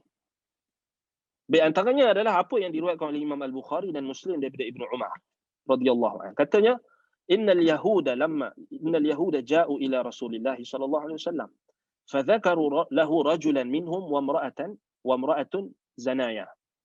So, orang Yahudi datang jumpa Rasulullah sallallahu alaihi wasallam. Lalu mereka pun mengadu kepada Rasulullah sallallahu alaihi wasallam tentang isu kes seorang lelaki di kalangan Yahudi yang berzina dengan seorang wanita kalangan Yahudi. Maka Rasulullah sallallahu alaihi wasallam kata apa? Ma tajiduna fit Taurah? Apa yang kamu dapati dalam Taurat? Qalu nufaddihuhum wa yujladun. Nufaddihuhum wa yujladun. Atau yajlidun. Atau yujladun. Mereka menjawab, kami akan singkap ataupun kami akan malukan mereka di khalayak ramai dan akan disebat. Qala Abdullah bin Salam. Kata Abdullah bin Salam. Abdullah bin Salam siapa? Sahabat Nabi di kalangan ahlul kitab. Maksudnya dia ahlul kitab di kalangan Yahudi kemudian dia masuk Islam. Dia kata apa? Kadzabtum, kamu dusta. Inna fiha ayatul rajam. Inna fiha ayatul rajmi. Dalam Taurat ada ayat, ada tanda, ada ayat rajam. Fa atau bit Taurah fanasharuha. Maka mereka pun bawa Taurat. Mereka buka. Fa wada'a ahaduhum yadahu ala ayatir rajam. Salah seorang di kalangan Yahudi tadi mereka tutup ayat rajam. Faqala ma qablaha wa ma ba'daha. Dia baca yang sebelum dan selepas. Faqala Abdullah bin Salam irfa' yadak. Kata Abdullah bin Salam, angkat tangan kau. Farafa'a yadahu fa idza ayatul rajam. Ayatul rajm. Bila dia angkat tangan dia maka kat situlah ada ayat yang ditutup tu ayat rajam. Hukum rajam. Qalu sadaqah. Kata mereka sadaqah. Benar. Fa'amara bihima Rasulullah SAW farajama. Maka Nabi SAW perintahkan untuk direjam kedua-dua lelaki dan wanita yang berzina tadi. So dalam hadis ni Nabi SAW namakan ayat. Dalam Taurat tu ayat. So kita tengok, kalau tengok kat sini, dia adalah apa? Satu, maksudnya itu antara satu dalil. Banyak lagi dalil sebenarnya. Dalil yang menunjukkan bahawasanya Nabi SAW mengizinkan untuk dirujuk kitab mereka.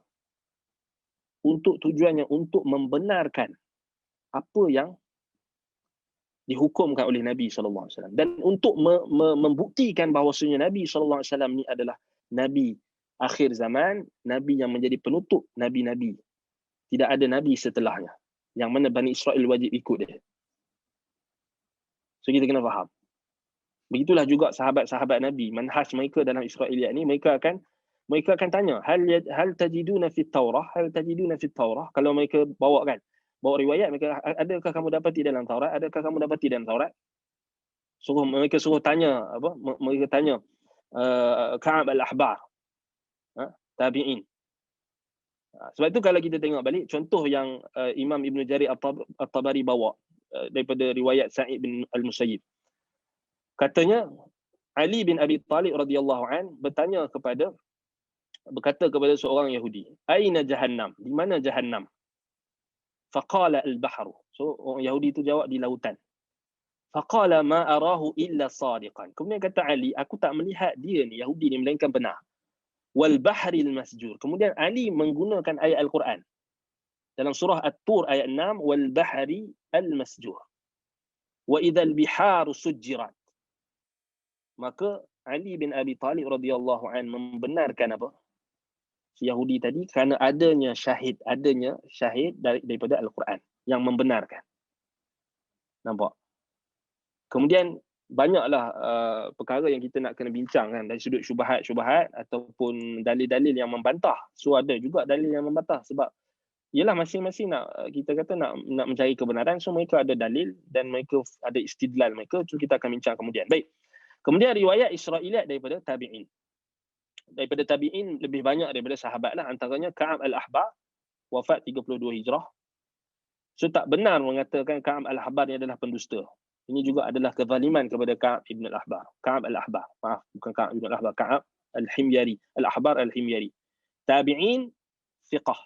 Dia tidak ditohmah dengan pendustaan. Adapun perkataan Muawiyah bin Abi Sufyan radhiyallahu an, inna ubtulina bil kadhib, ataupun ba'da ja'ahu min qibalihi ubtulina bil kadhib. Muawiyah kan kata, kita bila datang Ka'ab ini, kita telah diuji dengan pendustaan. So ulama bahas kan, apa maksud pendustaan tu? Adakah pendustaan pada khabar yang diriwayatkan oleh Ka'ab, ataupun pada batang tubuh Ka'ab itu sendiri dia pendusta? Tidak.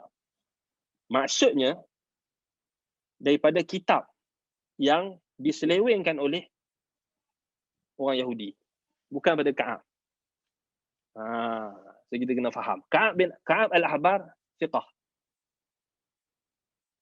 Dia fiqah. Kalau dia tak fiqah, macam mana Umar bin Al-Khattab radhiyallahu an melantik dia sebagai peneman untuk dia pergi ke Baitul Maqdis, untuk buka Baitul Maqdis.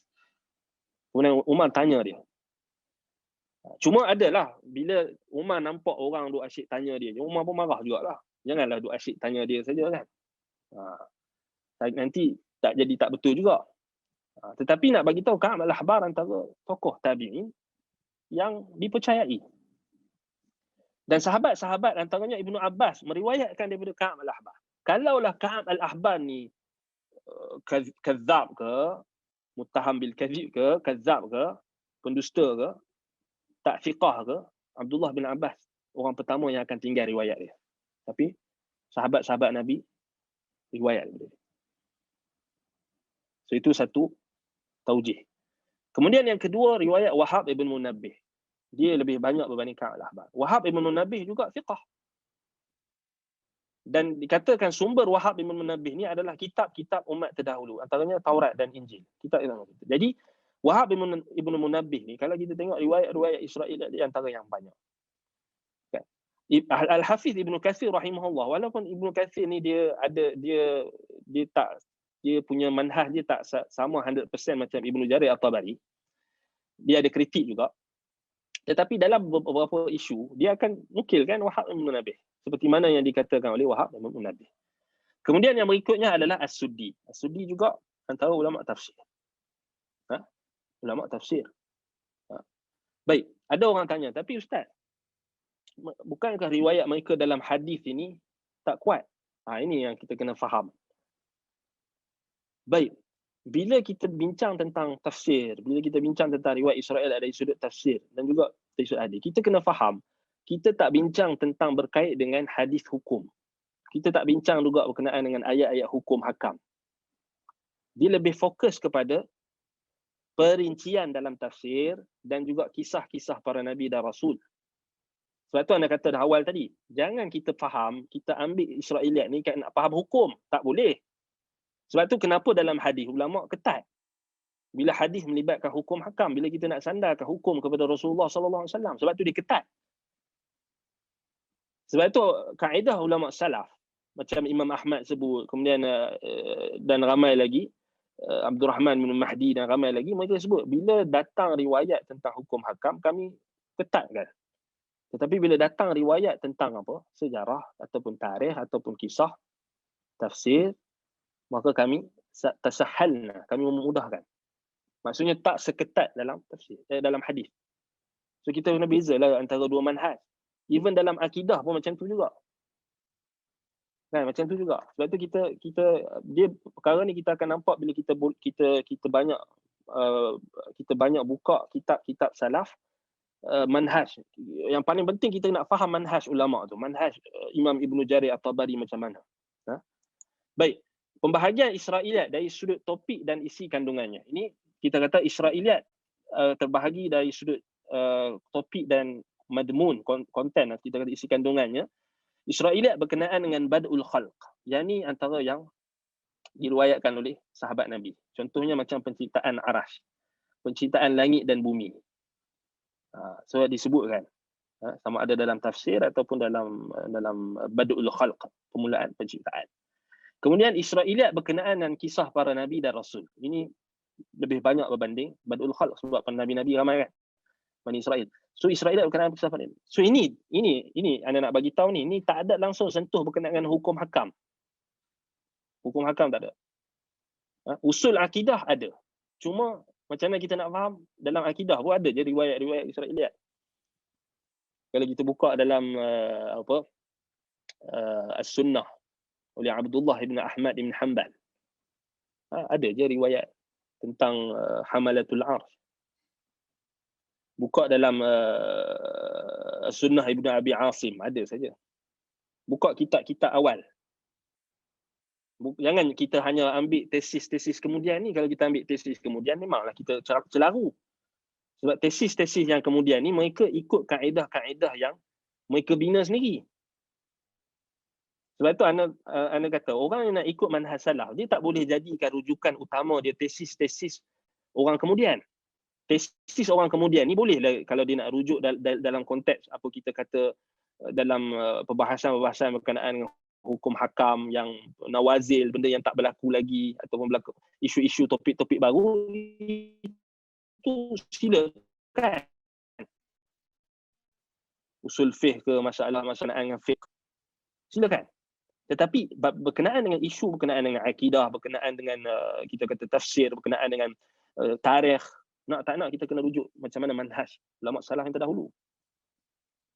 Kemudian yang ketiga, Israiliyat berkenaan kisah dan keadaan Bani Israel. Yang ni paling banyak sekali. Sebab kita, ialah bila kita baca Quran, kita nak tahu tentang perincian. Jiwa yang normal, dia akan tertanya-tanya perincian.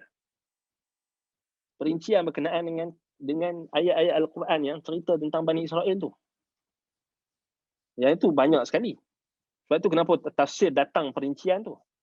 Bukan, kita kena faham macam mana cakap tadi, bukan nak bina hukum apa-apa. Sebab hukum still dibina di atas Al-Quran dengan Sunnah. Tak ada khilaf. Tetapi perincian, kisah. Nampak? Baik. Kemudian, pembahagian Israiliyat dari sudut teks yang menepati kitab-kitab ahli kitab. Teks yang mutabaqah, bertepatan secara tepat. Teks yang bertepatan pada kandungan. Teks yang umum dalam asar, terperinci dalam sumber Ibrani. Ini sumber mereka. Teks yang terperinci dalam athar dan umum dalam sumber Ibrani, terbalik. Riwayat yang terakhir, riwayat yang ada penambahan dan mubalaghat. Yang termasuklah yang ditolak tu, yang last tu banyaklah. Baik, yang ni isu berkenaan dengan pembahagian dari sudut ni, yang ni mesti kena ada kajian. Sebab tu ana tak nampak melainkan umat Islam, dia tak boleh kita hanya dengar, kita hanya bergantung dengan kajian orang tertentu kemudian kita hukum ulama salaf, tak boleh. Sebab tu dah ada banyak kajian-kajian yang kemudian mereka sendiri merujuk kitab-kitab Ahlul Kitab dalam bahasa Ibrani. Dan mereka buat perbandingan, muqaranah. So mereka mendapati ada teks yang bertepatan. Contohnya, macam mana bagi contoh teks yang mutabaqah ni, contoh dalam surah Al-An'am, Al-An'am ayat yang pertama, Allah kata apa? Alhamdulillahilladzi, dalam surah Al-An'am, wa ja'ala adh-dhulumati wan-nur, kan? Alhamdulillahilladzi khalaqa as-samawati wal-arda wa ja'ala adh-dhulumati wan-nur thumma alladhina kafaru bi rabbihim ya'dilun.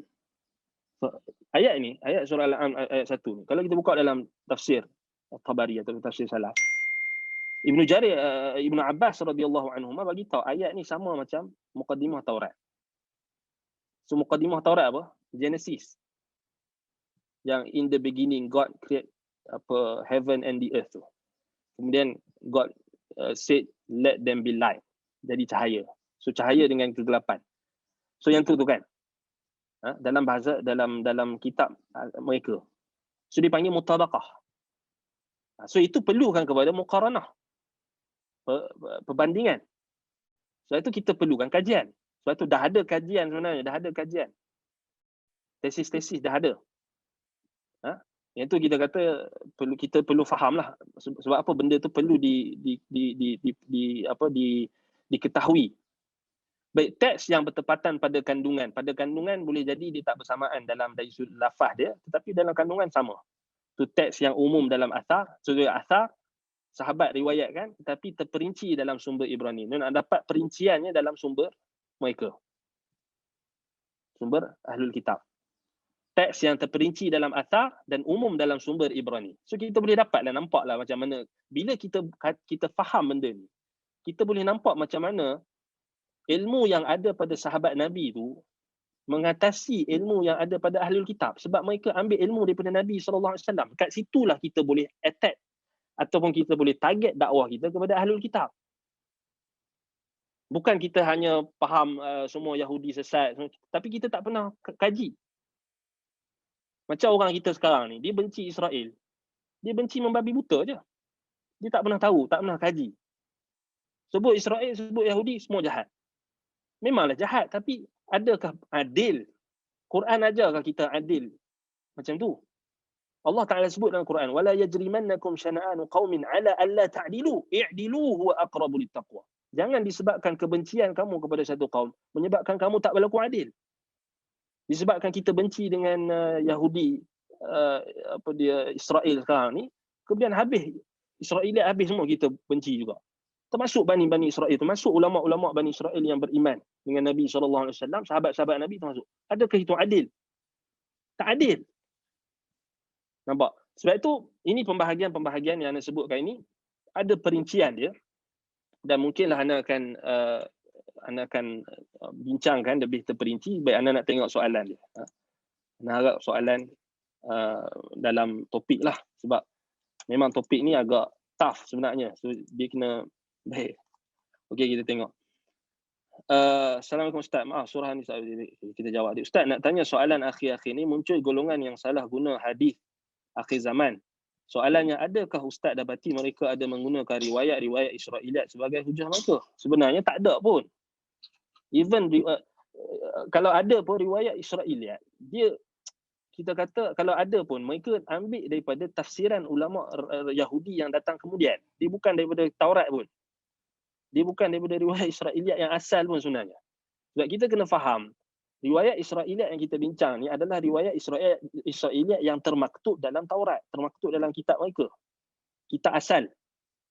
yang kita kata sumber macam mana kita nak tahu asal ni, sumbernya kita akan dapat melalui riwayat-riwayat sahabat Nabi. Sebab sahabat Nabi mereka merujuk kepada Ka'ab al-Ahbar, merujuk kepada ahlul kitab yang ada pada zaman Nabi SAW. Dengan kita kata limit keizinan yang Nabi bagi. Yang ada Nabi bagi limit. Maksudnya bukanlah mereka hari-hari buka. Sebab tu Nabi marah kat Umar. Bila Nabi nampak Umar pegang kitab daripada ahlul kitab. Mutahawwikuna ya bin Khattab. Kau nak jadi celaka kau wahai Umar, wahai anak Al-Khattab, kau hairan kan? Kau nak jadi orang yang hairan ke? Dan Nabi SAW bagi tahu, kalau Musa masih hidup pun Nabi Musa takkan ajar kita Taurat, dia akan ikut Nabi Muhammad. So itu ulama faham macam mana? Ulama faham hadis itu bukan bermaksud kita tak boleh rujuk ahlul kitab dalam kitab mereka. Dan hadis tersebut adalah tahziran Nabi supaya jangan menjadikan kitab Taurat ataupun kitab ahlul kitab itu adalah asas. Itu taujih ulama yang jawab. Walaupun ada sebahagian ulama kata hadis itu dhaif. Tapi kalau kita tengok balik yang mensahihkannya Syekh Ahmad Syakir ataupun Syekh Syuaib Al-Arnaud, Ahmad Syakir dan ramai lagi. Hadis itu kita kata maknanya sahih lah kan. Maksudnya dari sudut kita kata apa, tak bolehlah kita pergi buka kelas Taurat kan.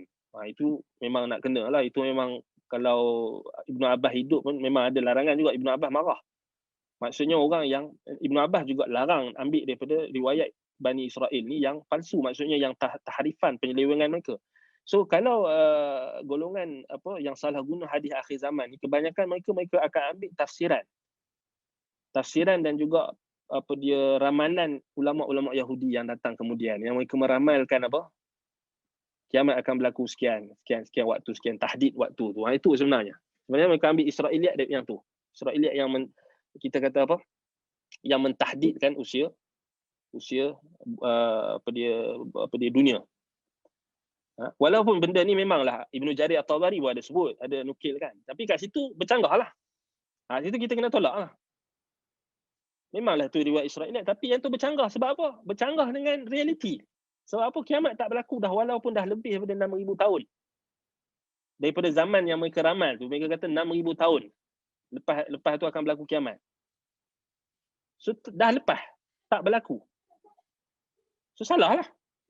Kan, zaman yang kita kata yang mereka ramal pun salah sebab bertentangan dengan realiti, bertentangan dengan apa yang diterima manusia. Baik. Ahsanallahu ahsana ilaikum. Adakah sahih Israel juga bermaksud hamba yang berjalan pada waktu malam yang merujuk kepada bangsa Israel yang lari dari Firaun pada waktu malam? Tak sahih. Bukan. Israel memang yang sahihnya dia adalah merujuk kepada Nabi Yaqub alaihissalam. Baik. Ahsanallah, adakah ulama yang menghimpunkan riwayat Israiliyat dalam karya mereka dan menghuraikannya dengan spesifik?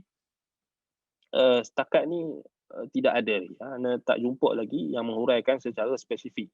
Cuma ada buhus, yakni kajian-kajian yang berkenaan dengan bagaimana fungsi riwayat Israiliyat ini dalam nak memahami tafsir-tafsir berkenaan dengan ayat-ayat yang berkenaan dengan Bani Israel. Itu adalah beberapa kajian.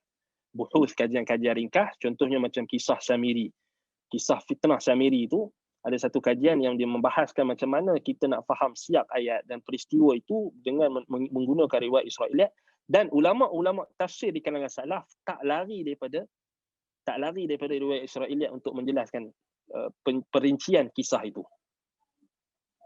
So ada, maksudnya bukan tak ada, maksudnya yang menghimpunkan secara spesifik tu memang tak ada lagi setakat ni. InsyaAllah kalau Allah Ta'ala panjangkan usia, kalau Allah Ta'ala bagikan ini, kita mungkin kita boleh buat projek dengan anda kenal beberapa orang sahabat-sahabat, beberapa orang kita punya ikhwah yang dia ada juhud, dia ada kemampuan. Sebab anda pun tengok, anda follow beberapa orang sahabat kita yang mereka ada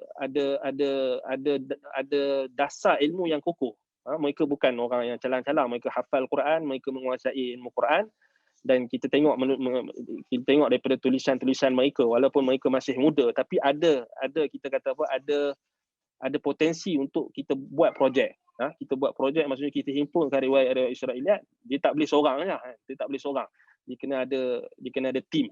So mungkin anda tengok anda follow beberapa orang sahabat kita, memang walaupun latar belakang ialah kita kata berbeza-beza, tetapi disebabkan oleh apa yang bila kita tengok ada sahabat-sahabat kita yang boleh rujuk, boleh refer daripada Old Testament, dan mereka boleh taujih riwayat daripada riwayat Israiliyat tu, mereka boleh taujih dengan apa yang dalam Al-Quran dengan Sunnah sebut.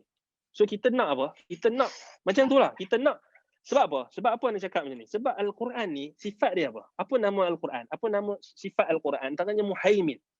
Apa maksud muhaimin? Dia mendominasi. Haimanah.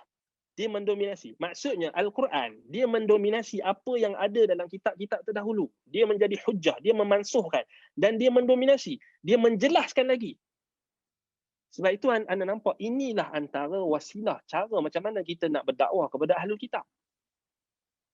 Kalau kita hanya cakap mereka sesat, kita tak bagi tahu apa yang mereka sesat, apa yang ada dalam kitab mereka yang betul, yang bertepatan dengan apa yang ada dalam kita, yang kita punya lagi jelas. Quran kita ni lagi jelas, lagi memberi petunjuk. Macam mana kita nak buktikan kalau kita semua asyik Israiliyat buang, semua buang? Tak boleh. Tak ada. Kita kata, macam mana kita nak interaksi kalau kita hanya cakap mereka sesat? Oh, Yahudi sesat. Habis? Itu semua orang boleh buat. Macam ni lah, macam orang yang meratik Wahabi 24 jam. Wahabi sesat. Apa yang mereka buat? Kalau meratik, semua orang boleh meratik. Orang sesat, orang ni sesat. Tunjukkan. Qul hatu burhanakum in kuntum shadiqin. Sebab tu anak cakap, orang yang, kalau kita boleh himpun riwayat Israiliyat ni, dan kita boleh taujihkan mengikut apa yang ditaujihkan oleh salaf, oleh sahabat Nabi, tabi'in, ulama-ulama yang datang kemudian yang ikut jalan mereka, sebenarnya dia ada faedah yang sangat besar. Dia juga, kita kata, kita boleh tunjukkan macam mana Islam ni mengatasi seluruh agama. Yudhhirahu 'ala ad-dini kullihi. Itu tujuan Islam.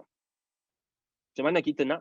Sebab tu anda kata, anda rasa itu juga antara cita-cita lah. Maksudnya kita boleh tengok ada beberapa orang ikhwah kita yang memang anda nampak tulisan dia bukan tulisan orang yang biasa-biasa. Maksudnya dia, bila dia tulis, walaupun status biasa, tetapi kita nampak ada potensi untuk dia mengetahui lebih lanjut, dan benda tu kita boleh fikirkan nanti kan. Baik. Ahsanallah. Adakah ulama yang, soalan tadi, adakah kitab Hikam Ibnu Athaillah cenderung kepada fahaman batiniyah? Ini ana wallahu taala alam, ana tak tahu. Ana la adri, sebab dia dah keluar daripada topik. Ni tak mau jawab lah. Sebab tu kita kena faham soalan ni, kena pada topik lah. Kena tanya pada tempat dia lah kan. Anda tak mau, jadi anda kata Allah alam, sebab anda tak mau lari daripada tajuk. Assalamualaikum Ustaz. Bagaimana dengan hadis ni dalam tafsir Ibn Kathir? Nabi SAW bersabda, bukankah isinya hanya orang-orang bodoh, wahai Ibnu Al-Khattab? Yang inilah yang kita kata al-mutahawwikuna ya Ibn Al-Khattab tu. Demi zat yang jiwaku di tangannya, saya datang kepada kalian. Baik. Yang ni anda kata taujih kepada riwayat tersebut. Bukan maksudnya Nabi SAW nak bagi tahu. Terjemahan pun tak betul tu kan. Terjemahan isinya hanya orang-orang bodoh yang baca. Tak betul. Bercanggah dengan Al-Quran. Fas'alu ahla dzikri in kuntum la ta'lamun. Fas'alu dalam Quran banyak ayat yang Allah Ta'ala suruh kita rujuk kepada ahlul kitab. Bukan maksud rujuk ahlul kitab ni kita kena ambil ilmu daripada mereka ahlul kitab zaman sekarang. Ni maksud rujuk ahlul kitab.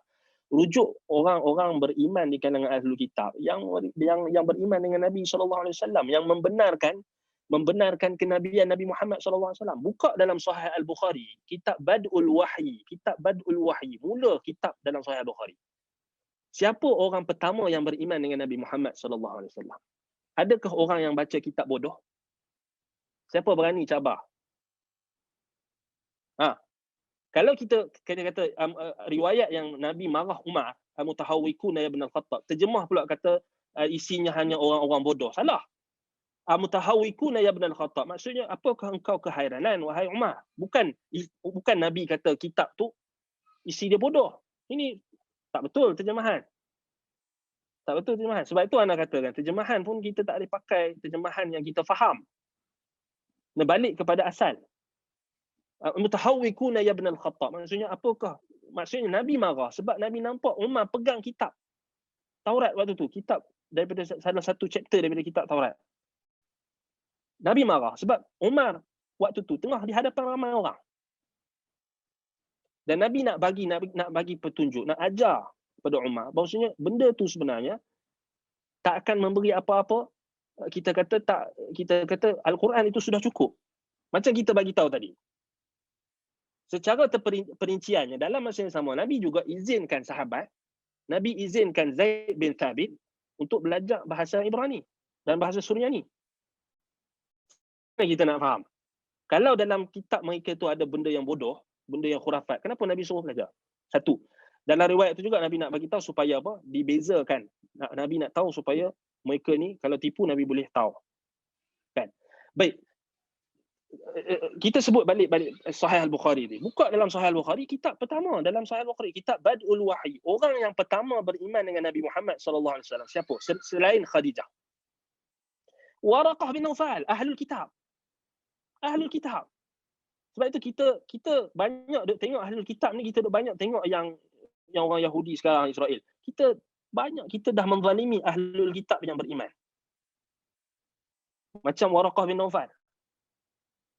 Kalaulah dia baca kitab bodoh, macam mana dia boleh Nabi SAW Khadijah bawa bertemu dengan dia untuk rujuk. Dan dia membenarkan kenabian Nabi Muhammad. Ini point dia. Point dia sekarang, bila kita rujuk kitab Taurat ataupun Injil, walaupun dah ada penyelewengan, tetapi masih ada lagi saki baki. Bukan kita ni, maksudnya semua orang lah. Maksudnya orang yang ada kepakaran, orang yang boleh kaji, kita kata dia fardu kifayah. Dia bukan fardu ain. Fardu ain kita tak lepas lagi orang mengaji akidah pun entah apa-apa lagi kan. Tapi nak bagi tahu ni untuk pengkaji, untuk orang yang kita kata ada kelayakan. Dan kita kata untuk apa? Tujuannya untuk membenarkan kenabian Nabi Muhammad. Sebab sekarang apa syubhat orang Yahudi sekarang? Orang Yahudi tak mau beriman dengan Nabi Muhammad ni, apa syubhat dia? Siapa tahu? Syubhat paling utama sebab Nabi Muhammad daripada bangsa Arab. Itu je. Bukan daripada Bani Israel. So, orang Islam wajib mematahkan syubhat tersebut dengan kitab-kitab mereka sendiri. Maksudnya wajib kifai, fardu kifayah atas segolongan umat Islam untuk membantah mereka. Mengajak mereka, ya ahlal kitab, ta'alau ila kalimatin sawa'in bainana wa bainakum. Dakwah kepada ahlul kitab. Kita dah ingat dakwah kepada orang awam je, ni dakwah kepada ahlul kitab. Siapa nak buat? Kalau semua dakwah kepada orang awam, ahlul kitab siapa nak dakwah? Mereka pun perlu didakwah. Mereka baca kitab. Itu kita kena faham, dakwah universal. Bukannya setakat kita tuduh mereka sesat, bangkang mereka sesat, bukan macam tu dakwah. Dia perlu pada hujjah. Wajadilhum billati hiya ahsan. Kan? Baik. Ini pun soalan keluar daripada tajuk topik. Anda pun tak tahu pendapat tentang risalah madza ya'ni intima' al-Islam, fathiyahkan kan. Wallahu a'lam. Dengan cara yang terang, jangan kalian bertanya kepada mereka tentang sebab. Okey, fala tas'aluhum. Baik. Kat sini ulama-ulama yang menjawab. Sebab tu kalau kita tengok ni, kita kena faham riwayat ni, kita kena himpun semua. Dalam Sahih Al-Bukhari, Nabi kata hadithu an Bani Israil wala haraj. Idza wala tusaddiquhu wala tukadzibuh. So kita kena faham semua, kita kena himpun semua. Kalau kita ambil satu hadis, jadi masalah. Nampak? Hadis ni taujih dia untuk apa? Taujih dia untuk orang yang menjadikan kitab Taurat tu sebagai asas. Sehingga menyibukkan dia daripada memahami Al-Quran dan Sunnah. Itu taujih dia. Yang ini dijawab oleh Syekh Sa'id Tayyar, dijawab oleh Syekh Abdul Rahman Syihri, dijawab oleh ulama-ulama tafsir. Mereka faham. So, tak ada isu. Kita boleh katalah hadis ni sesuai untuk orang yang apa? Yelah, mana ada orang buka kelas pengajian kitab Taurat kan? Mana ada? Orang buka kitab pengajian Al-Quran, tafsir, mengajian hadis, akidah. Baik. Ya, Allah barik fi barakallahu fiikum. Baik. Jadi ana rasa cukup setakat itu. Inilah antara topik kita kata poin-poin yang kita boleh sentuh, dan secara perinciannya itu memang diperlukan masa lah. Maksudnya kita boleh tafsirkan lagi perincian dari sudut apa contoh-contoh. Sebenarnya anda tak banyak bawa contoh. Sebenarnya banyak contoh Banyak contoh yang kita boleh faham, dan itu belum lagi kita bincangkan tentang riwayat-riwayat, sebab kita faham Israiliyat ni asalnya dia lebih fokus pada Taurat sebenarnya. Dia yang datang kemudian ni lah sebahagian ulama' diluaskan termasuk dalam kategori kitab orang-orang Nasrani. Tetapi sebab itu kita dari sudut dakwah, dari sudut macam mana kita nak dakwah mereka dengan kitab mereka sendiri kan. Memang dah ada usaha, macam kita tengok usaha macam Syekh Ahmad Didat, Dr. Zakir Naik, tetapi anda nampak usaha mereka terhenti pada lapangan perdebatan di hadapan orang awam. Tetapi perdebatan dari sudut di lapangan ilmiah, dia tak sampai tahap lapangan ilmiah lagi. Ada orang ditanya kan, Ustaz, Dr. Zakir Naik dengan Ahmad Didat, hafizahullah wa rahimahullah, adakah mereka ni rujukan utama dalam perbandingan agama ni? Anda kata dari sudut kedudukan ilmu, dari sudut, bukan anda nak melekehkan mereka ada jasa mereka, tetapi orang awam dia nampak pasal banyak kat YouTube. Orang awam nampak dia punya video berdebat apa semua tu banyak kat YouTube. Tetapi dalam lapangan ilmiah, kita tak ada kitab-kitab yang betul terbukti ulama' dalam bidang perbandingan agama yang betul-betul mengakui akan, maksudnya usaha juhud mereka akui. Juhud Syekh Ahmad Didat dengan anak murid dia Dr. Zakir Naik memang diakui. Juhud mereka untuk berdakwah tu kita akui. Kita tak kata mereka, kita memang akui mereka punya usaha. Kan? Tetapi dari sudut lapangan ilmiah, ini kita kata kena berlaku adil. Lapangan ilmiah, maksudnya dari sudut kritikan secara ilmiah. Kita nak kritikan secara ilmiah ni bukan kritikan yang hanya dekat berdebat dekat depan orang ramai orang dia boleh jawab, orang ramai pun kagum dengan itu. Bukan, ni lapangan ilmiah. Ni dia bukan orang awam yang tentukan. Dia mesti ahli ilmu. Sebab tu anda tak jumpa lagi lah kitab-kitab yang memang taksil dari sudut perbandingan agama yang boleh kita kata dijadikan rujukan dalam medan ilmiah. Dalam lapangan debat awam mungkin bolehlah kita akui lah benda tu kan.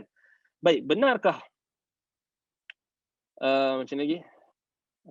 Ya, barakallahu fiik. Baik, jadi habis dah soalan, habis dah waktu.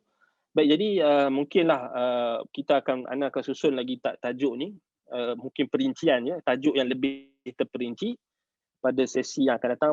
Kalau tidak di Yayasan Taklim, mungkin di tempat lain, sebab kita ada lagi sesi-sesi yang di tempat lain yang kita boleh manfaatkan untuk tajuk ini. Sebab anda rasa penting, sebab anda nampak benda ni dah mungkin masih lagi barulah. Maksud bagi even pada orang-orang yang mereka anggap mereka dah mengikuti pengajian sunnah dan sebagainya, mereka pun ada salah faham dalam isu ni.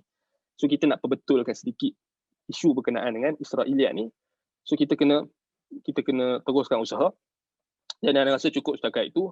Aqulu qawli hadza wa astaghfirullah li wa lakum. Subhanakallahumma wa bihamdika asyhadu an la ilaha illa anta astaghfiruka wa atubu ilaik.